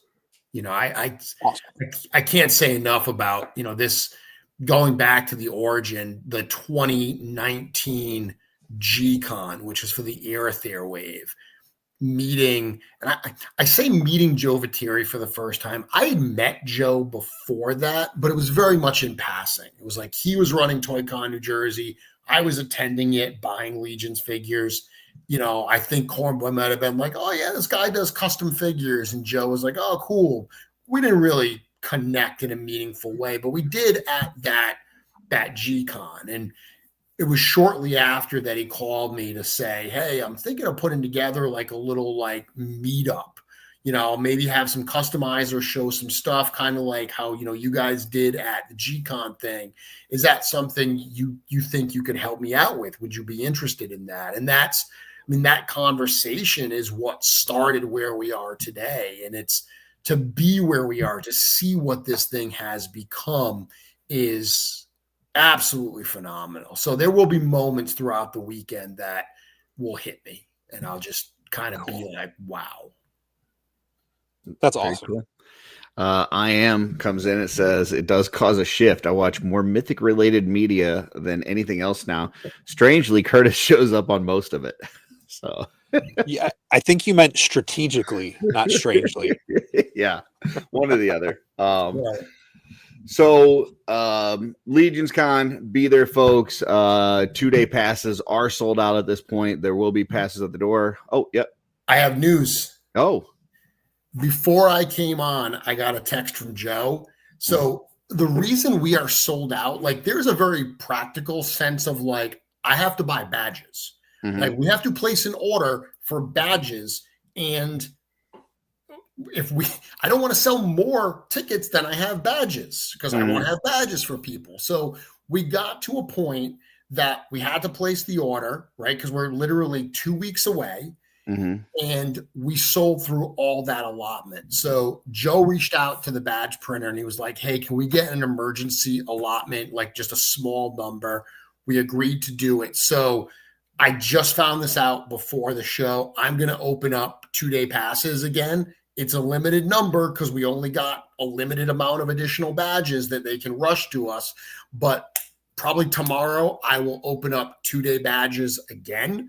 There will be a limited amount. So if you slept on this, and after we sold out, we had a bunch of people email and text us and said like, oh, I didn't get my passes. Don't snuck sleep up on on it them. again. Get it. Yeah. We will also have single day access at the door as well, but the 2-day passes are the way to go. It's going to save you money. You can pick them up early. You don't have to get in line both days to get single day passes. So that's just found out before. So that's breaking news on Shooting the Shelf. We got a new custom and breaking news. And unlike the movies where you don't need no stinking badges, at LegionsCon you do. Yeah, you do. You do. So yeah, go to LegionsCon, have fun. Next, I want to talk to you a little bit about Four Horsemen Studios as a whole. Okay. Because there's been some changes. There's been, we talked about how G-Con kind of changed last year, where there's a bunch of extra stuff. You talked about you guys have a connection with Sideshow now, and there's going to be something with that, and the Mythic role-playing and Infinite Legions, and you talked about the Glyos connection. And, so this year, you've added some new people. You've got some new artists. I know Nate is working with Tom and working with David Williams, and you guys have hired Len. Not only hired him, but now he's full-time. Yep. Jim let out, whether he's supposed to or not, on Legions Ladies Live, that you guys will have a new building soon. Yep. So all indications are everything's growing and expanding. What can you tell us as far as the current state of Four Horsemen Studios and what we can look forward to over the next year or so? Yes. All that stuff you said is true. This is a growing and healthy company. And that's good. Like that's what we want. I mean, making toys is challenging in every sense of the world. And it's not a word, and it's not getting any easier. Okay. It's not getting any cheaper. It's not getting any easier. But this company has always made smart decisions, and thankfully this community has supported us and the crazy ideas that we have, and it has allowed us to continue to grow. So, you mentioned Len. This whole role-playing game, it's for years we had people say like, oh, it'd be awesome if you guys did a role-playing game, if I could use these characters in a role-playing game. And we decided to do that. Before last year at G-Con, we obviously knew we were going to do it. We announced it last year at G-Con. Well, guess what? This is a lot more work than I think any of us realized it was to actually build this game, but not only to build the game, but to build the infrastructure that's going to support this game and support this new kind of wing of the business. That's something that we had to consider. So bringing in Len to project manage that game, that's really how it started. Project manage that project. But you guys know Len. Len is such a versatile, intelligent, creative person. He starts contributing to other things here and there, and then it's like, dude, we need this guy here full time. Like there's so much value that he can bring.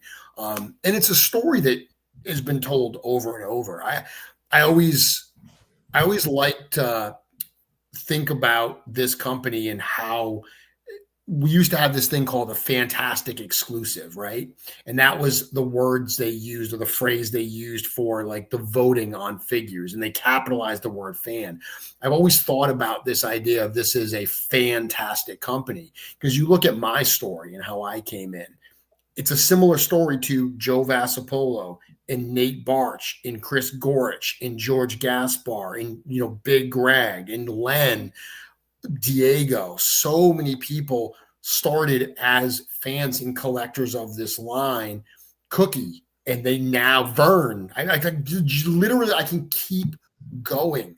All these people that came in. So it's a great position to be in. But yeah, the future is exciting. This role-playing game there's a lot of potential for this, not only giving our existing Legionnaires new ways to experience these stories and to, adventure in the realm of mythos. But I mean, that's not all we want. Like, we want to open our doors and introduce gamers who have no idea about these toys to this whole new world and say, like, hey, look, yeah, we have 10 years of all this awesome stuff in this great community and these awesome toys. We want to welcome them in as well. So that's just one thing that's going on. The move to the new building, that's going to be very exciting. That's a long time coming. Curtis, I think you've said before that you can't believe what we've accomplished within that space that we're dealing with, to be able to move into that new space. And there's not a ton I can say about it right now. It's absolutely awesome. It's absolutely awesome. And I have I don't want to be one of the I have an office space in the new building that I get to share with Eric and George. I know we've got a lot of people in the community that are experts in a lot of different areas. They're experts in manufacturing and shipping and all this kind of stuff. My job is in logistics and moving freight, and so I don't want to be one of those people. But from what I know of logistics and what I've seen of your guys' workspace and the amount of volume that you guys do, it is nothing short of a miracle that they're able to do it in the space that they have available that may not be the same from one day to the next. They may have space one day and then the next day they don't have that space. So yeah, I mean, the fact that you guys have been able to do what you've done with that space has been absolutely spectacular. And to Maverick's point, I think that is the biggest news is that.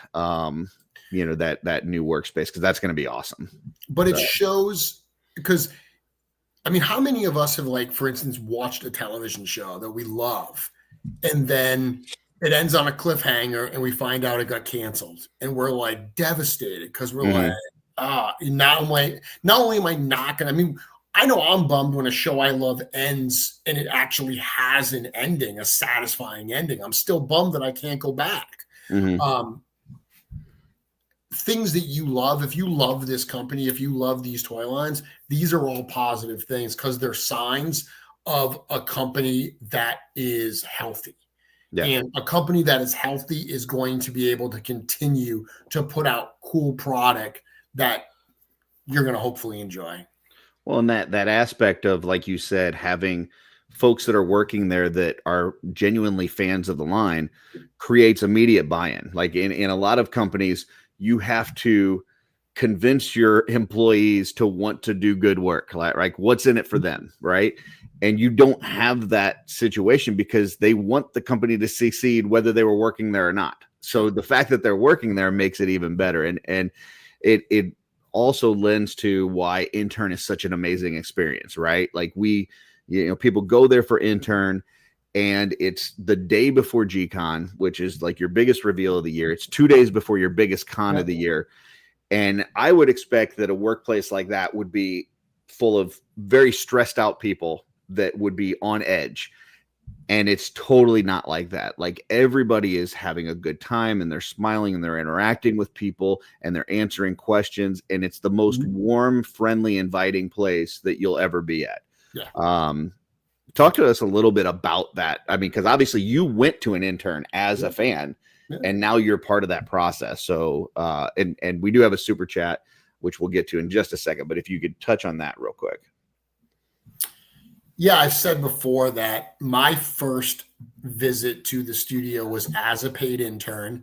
When I backed the Advent of Decay Kickstarter, the reward I chose was to visit the studio. I mean, I also got 2 full all-ins plus a bunch of extras, but being able to go to that studio, and I brought my son Jacob with me, it was incredible, absolutely incredible. And I remember just leaving there, it was buzzing. I was so excited.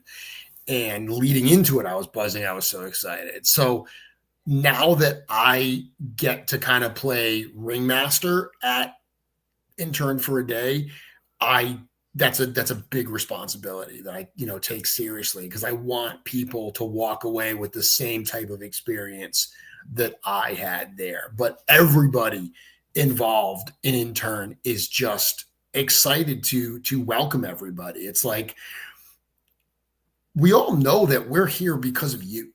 Like, without you, we don't get to do what we do. Like, we all love what we do. We get to make really cool toys.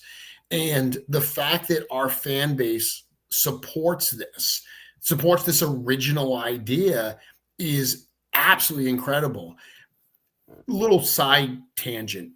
I've been the Mythic Legion's first 10 years book. I've been going through a printed copy that I'm just doing some final edits. And one of the things that I say in there that's incredible when I researched this and figured it out was, at this point, Mythic Legions is now essentially 11 years old, right? And it's 11 years. It's like it's unchanged in those 11 years. And yes, it's evolved, but it's the same line in those 11 years. It's not like it stopped and then was rebooted. It's not like Masters of the Universe 2000X classics, distinct Right. lines. The original Masters of the Universe ran for, I believe, 6 years. Transformers ran for like 6 years. The original Playmates Teenage Mutant Ninja Turtles ran for 9 years. Now, those giants of the action figure aisle, yes, they are still with us today. There's been many, many new versions and reboots.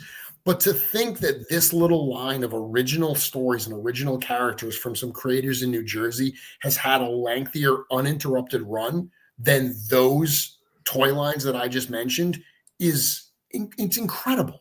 Absolutely incredible to think about that. So when people come to Intern, every one of us realizes that everyone there is part of what keeps this machine rolling. And we are genuinely welcoming people that we are happy to see because we want to show them some cool stuff.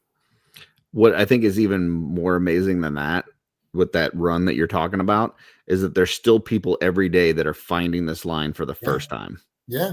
Like that. And Yeah.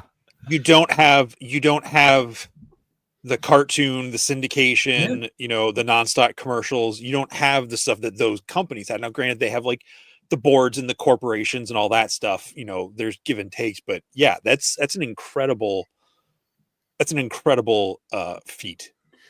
Brad just sent me this yesterday. It's a comment on the LegionsCon documentary, and it says, I recently started collecting and came across Cosmic Legions while browsing BBTS. Absolutely floored by the artistry and character story, so I had to pick up a few. Then this video comes up randomly in my feed, and I'm floored again. This video was incredible, moving, uplifting, and inspirational. I feel extremely lucky that I found Four Horsemen and live close enough that I can attend LegionsCon 2025. I'd be honored to be a part of a community of such amazing, talented people. Like, this is a person who, even in 2025, is browsing BBTS and says, oh, look at these figures. These look really cool. Has no idea what they're getting themselves into. And they discover all of this. So, I mean, yeah, dude, that's why we do the shows. That's why we come on shows like this and do all these events and do all the marketing we do, is because there's a lot of people that they don't know about this. They haven't discovered these worlds, and we want to come with us. More the merrier. Come on in. That's something I was. Oh, sorry. Go ahead, Curtis. No, you're right. Whenever you're done with that, if you could hit us with the super chat, but go ahead. Yeah. The fact that that's one of the things those other big toy lines don't have, is the personal connection that you and the studio and all, like the fact that I've had lunch with, Cookie and some of the guys from the shipping crew at some of these shows, and I've gotten to hang out with you, and it's not just me. It's like any, I'm nobody, but that it's not because I have a YouTube show that I'm interacting with you guys, at the conventions. You're there, you're talking to everybody. Yeah. and I think that's something that's really cool. And you know, Cornboy always says we try not to suck, and you guys don't suck. And I think the community, the best parts of the community are it's a heads top down kind of thing, or front to back. I don't know what the right analogy is without sounding hierarchical, but you know what I mean. Water and raising up. Yeah. All right. What do we got on that super chat, Jesse? All right. So from Brian Carr, $20 super chat. Why aren't you pulling up? Where'd it go? First of all, thank you, Brian. This is so much more than a toy line. It's given me so many great friends, fun visits and barbecues with the community, great cons. Can't wait to meet more awesome people this year. And the Horsemen are toy fans first and great guys and ladies. Brian. Thanks, Brian. Yeah, I mean it is different when you have, we've had conversations on, OffWorld and even on this show where we talk about when somebody makes a movie, but they're not committed to the source material, or they're not they're doing it for a paycheck, right? Sure. And there's a difference when somebody is working for a paycheck versus somebody that's working for something that they love. Yep. And that is very evident in what you guys do, that the people that are making this stuff love this and love the community, and it shows in everything. So, and we're at an exciting moment right now, because I think, some of the stuff that you're seeing us doing, I said earlier about having fun with things like Graveyard, dude, the fact that we put out those zombie figures in, modern clothing and jeans and flannels and stuff, that's not something this company does 5 years ago. Right. Mythic Legions was very clearly, the bread and butter line. And then, we expanded into Cosmic Legions, and Cosmic Legions is very much cut from the same cloth as Mythic. But the minute that Figura came into the mix, it really shook things up, and it allowed us to say, wait a minute, we can do things that are fun. We can do things that are different, that break out of these main stories that we're telling. We don't have to be either or. We can genuinely do both of these.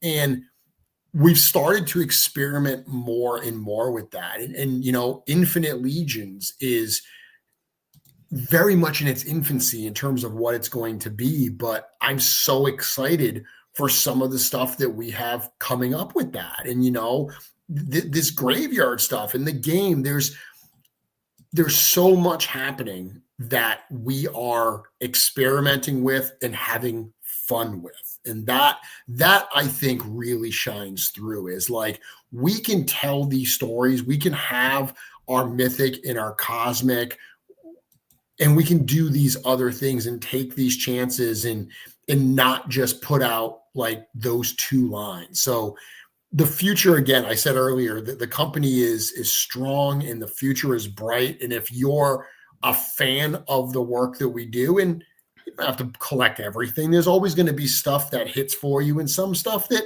may not fit your collection. That's totally fine. I will say that as a toy fan and an unabashed fanboy of this company, there's never been a more exciting time. Yeah, I mean, you guys did that Graveyard reveal, and I'll just be on the skeletons. It's not my thing, right? Sure. Yeah. I do think that it's an amazing item that any brick and mortar retailer should be buying, cases and cases of, because you put that at the register and that immediately gives a cheaper figure in people's hands to get them experience for Horsemen. I think it's a great idea, but it's not for me. But I saw those zombies, and I shared with you earlier today, immediately I'm like, this is what I'm thinking about. I'm like, I want to run them zombies over. I want to smash them up. And so today I'm sitting there, I'm in the customizing studio, and I'm like, how can I create intestines and organs and brains and stuff? So I'm working with the folks in the studio to what can I do to create guts, and the stuff that you do, it may not, like you said, not everything's going to hit for everybody, but when it does, it unlocks something in your brain, and you're like, man, I just want to create. And I bought this This is the Vanguard. Vala had a mystery box thing where you could buy the whole set with the accessories and stuff. It was $99, but you didn't know what color you're going to get. I didn't care because I knew I was going to paint it anyway, so it didn't matter what color I was going to get. And I got it last week, and within a week, I had it primed, painted, graffitied, and I'm putting guts and intestines on it, all based on you guys showing modern zombies, right? Like, and that's all it takes. So I know, in the past, like the Motu tributes were that entry point for people. And then Figura became probably like the best entry point for people. But, we had Nate Barch on last week, and he said, at this point, it's like you guys are adding a new line or couple lines each year, right? Because like, between Infinite and Graveyard and Cosmic and Figura, and it's like, there's just something extra. Now you got the RPG coming out, which, we're anticipating is going to have figures with it because we've already seen one from San Diego Comic-Con. So it's just, it's all these different entry points that hopefully can introduce somebody else new to what you guys do and open their eyes to this amazing community. So very cool. Well, we've got one more thing for you, Jeremy. Well, I'm gonna pull one more thing up real quick, Curtis, if I can. I'm gonna try to bring this up, just because there's barely a week left, and we're talking about the zombies and the skeletons. So, folks, head over. Whoops, you've got till Friday. It was at midnight or 11 o'clock. Midnight, yeah. We'll do midnight on Halloween. To get your orders in for the blind box, single boxes, the 12 pack. The zombie worker, the rocker zombie, and the soft good pack. So you've got till Friday night, Eastern time, to midnight to get your orders in. Wow, very cool, very cool. So Jeremy, this year we've been doing a little thing. Okay, I'm so sorry. There's a story. I'm going to tell you some parts that I know of the story. You're an amazing storyteller, so hopefully you'll really excel at this. At one point in Jesse's life, he was going to the movie theater with a bunch of friends. He was going to see a movie called Fun with Dick and Jane. It's a Jim Carrey movie, right? Okay. And he gets there with his friends. They're in the theater. It's before the previews start. They're running like commercials on the screen and stuff. And the only other people in the theater is this couple that's like a few aisles ahead of him. So it's a guy and a gal and what appears to be the lady's parents there. And they're just waiting for the previews to start. And all of a sudden this kind of like sappy music starts coming on, like some sort of romantic, like beach scene or something. And then across the screen, it says, "Will you marry me?" And up a few rows in front of him, the guy gets down on his knee and is proposing to this lady. And Jesse, our good friend Jesse, who's so sweet, starts booing relentlessly at these people. And he will not, until the end of the year, he's not going to tell the story again because he's told it a few times on what happened. So we're trying to ask people, all of our guests this year, we've been asking, why would Jesse boo this proposal? Like, what was going on in his head? What would cause him to do this? And then what impact do you think that had on this poor couple that was going through this, what should be an amazing moment for them? And then some guy a few rows back is just booing them. So this is a point where we're going to embiggen you, and you have a chance to tell what you think the story is. So I just have to tell the story of what happened. What do you think was going on in Jesse's head, and what impact did it have on the poor couple? Well, I mean, knowing Jesse, this doesn't sound like Jesse. First off, this doesn't sound like the kind of thing he would do.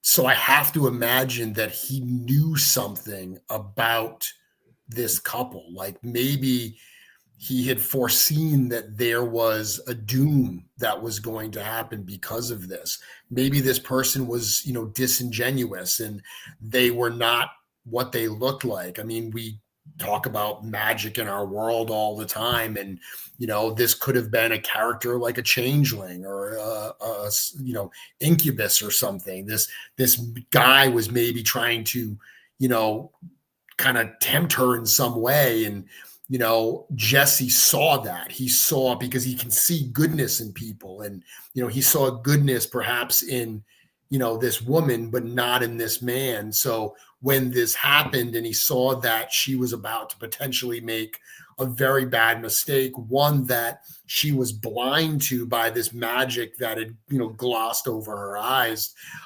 he couldn't stay silent anymore. So even though he's someone that is so respectful and would never interrupt something like this had it been genuine, he had to jump up and he had to say his piece and he had to try to put a stop to it. Did it put a stop to it? Well, I would like to think it did, because I believe that good triumphs over evil. And if Jesse, the champion of justice that he is, decided that he had to stand up and he had to, make his voice heard, I would like to say that, the goodness came out and it stopped what otherwise would have been a catastrophic decision for that young woman. So you're, in your mind, the couple did not go through with it. They did not get married. Is that what you're saying? In my mind, the story that I'm going to tell is that Jesse averted disaster. Okay. All right. Well, there you go, folks. That is Jeremy's version of the story. Is that the correct one? We will find out at the end of the year, our last show of the year. Yes, Jesse that's will the correct tell us- one. Jesse will tell us what the real version is, and we'll see who's the closest.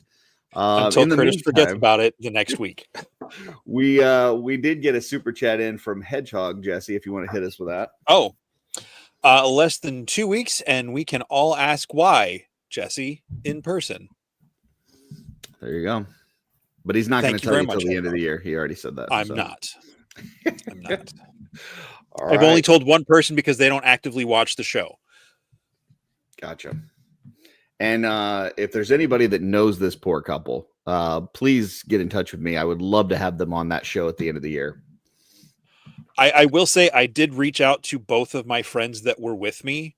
Mm-hmm. One of them has no memory of going to see that movie at all. The other one has not responded to me.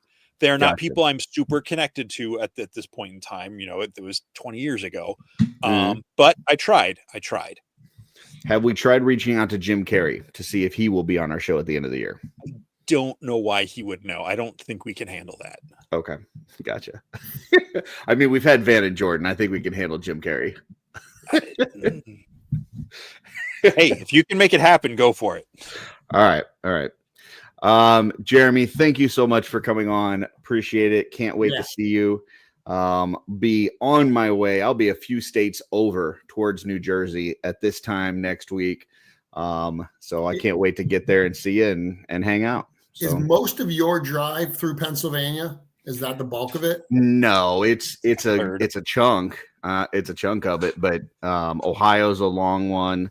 I go through Illinois, Indiana, Ohio, Pennsylvania, and then into Jersey. So, there's Ohio's a big one, but Pennsylvania, the problem I have with Pennsylvania, and I didn't have it last year because I avoided the turnpike.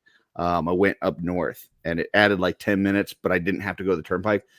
I hate the turnpike because that whole, there's a section there where you're just driving and weaving in and out of mountains and there's no break. There's no, you can pull over to a gas station and stretch your legs or whatever. It's just driving for hours with nothing. And it's just terrible. So, but yeah. Fair. Yeah. Okay. The turnpike is horrible for sure. Yeah. All right. And then everybody, don't forget Monday, G's house, 3 amigos, be there. We're going to have fun. So, Jeremy, anything else you want to share with the folks before we let you go? No, I think we covered it. Like I said, we're going to open up 2-day tickets. I've got a limited number that I'm going to drop back on to LegionsCon probably tomorrow morning. So that'll be available if you've been waiting. But other than that, I mean, this is the time. I was just talking to Joe Viteri actually, where, Joe Viteri and I, we partnered together for LegionsCon, and, so much of my work on LegionsCon is all before now. It's all, because I handle obviously all the graphics and all the marketing, and I also handle the table layouts and the exhibitors, and like everything that leads up kind of to LegionsCon week is predominantly what I do. But now once we get to this part, I step back and, the boots on the ground, that's all Joe. Joe's the one that's arranging all the logistics. So this is actually the moment where I kind of can take a bit of a breath and just say, okay, we've got 2 more weeks. Let's coast into that. Of course, now this is where the work with the 4 Horsemen gets crazy, and we're getting ready for the presentation and the new wave and all that stuff. But I'm excited. We're in good shape right now. And this is that point you've heard members of the studio talk about when people say like, oh, is it hard keeping in all the secrets? And you've heard many of us say that like, no, it's like Christmas. It's like, getting your kids presents and being excited for them to open presents. Like you don't want them to know what the presents are. Like you want to see the look on their face.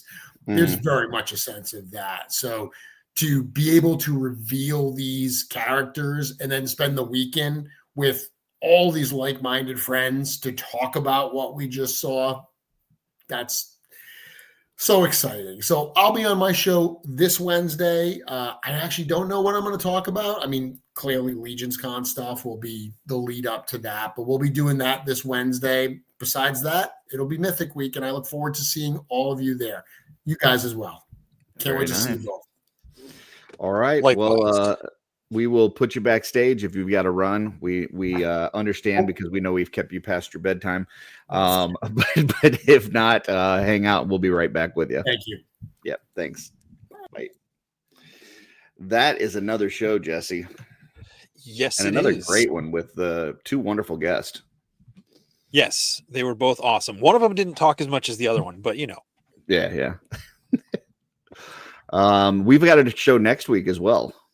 And we certainly do. It's an early one. It is. I need to change that slide for the Instagram post this week, but at 4 p.m. Eastern, technically still daylight saving time next Sunday, because apparently that's not going away anymore now. Oh, really? I thought. I don't know. Someone correct me. Please correct me. Tell me I'm wrong. I thought we were changing times this upcoming week, but maybe not. Can we? I'd really like that. So whatever 4 o'clock is in Pennsylvania next Sunday, tables 9 and 10, which is Curtis and myself, along with our companions. Curtis has Curtis. Who's at table 9 with you? I have got Darla Akerman. I know her. She's right over there. And I believe she was working on some capes today, which puts her at over 200 capes for LegionsCon. And I will have the McCoys there showing their stuff as well. So Tanya and Kevin McCoy, mostly be Tanya stuff, but Kevin does some painting too. So excellent. And I and Curtis, you're in the same spot you've been the last 2 years. My table has moved. I'm directly behind Wolf King, so catty corner from where I was. So I will no longer be next to Curtis physically, but in spirit. Well, I mean, we're 2 booths away from each other. We'll see each other just fine. I am now at table 16 with my usual companions, Mark Rivera and Brian C of CB Make and Mark Star Media. Unfortunately, Mark himself will not be there in person, but we will have Mark's stuff at the table, some prints and different things that he has with us. So tune in next week. Brian and I will be here showing off all the stuff. Hopefully I'll have all my stuff done, at least the stuff that I'm ready to show next week for my table. And Brian's been posting some really cool stuff, so go check that out on his page to see some of the really cool things he's been working on. So very cool. And then in Jesse's spot from last year, as well as Eric LeBron was in table 20 last year, is now the LegionsCon exclusive table. So if you're coming in to get your exclusives, that'll be right next to where I'm at. And I will have printouts of the Crossroads figures exploded with a QR code that'll take you to my video if you want to. So if you're making those choices at the LegionsCon exclusive table and you're like, man, how many of these Crossroads figures did I get? I would say the minimum is 2 each. But if you want to get more of them, you can pop over to my table, take a look at that exploded review, and then go back and make your final purchases. So very cool. Yes. I am TJ Williams. I'm saying your whole name because I see you. I will technically still be on Curtis's left. He'll just be on my right. There you go. All right. With that, what? I was just going to say I will also be there next Monday. I have no plans Monday currently, no plans Tuesday. So if anybody wants to do anything Monday or Tuesday, hit me up and we'll make it happen, Captain. So, speaking of Captain, make sure to bring your life vests because remember, we're setting sail, whatever that means. We'll find out. 2 weeks from now, we'll know. And for everyone paying full attention, you'll know what all of that means and not the 4% who aren't paying attention or whatever that math was that Jeremy said earlier. All right. Yeah. See you guys at LegionsCon where Dirk completes his takeover of the world. So, yes. And until next time, what's on your show?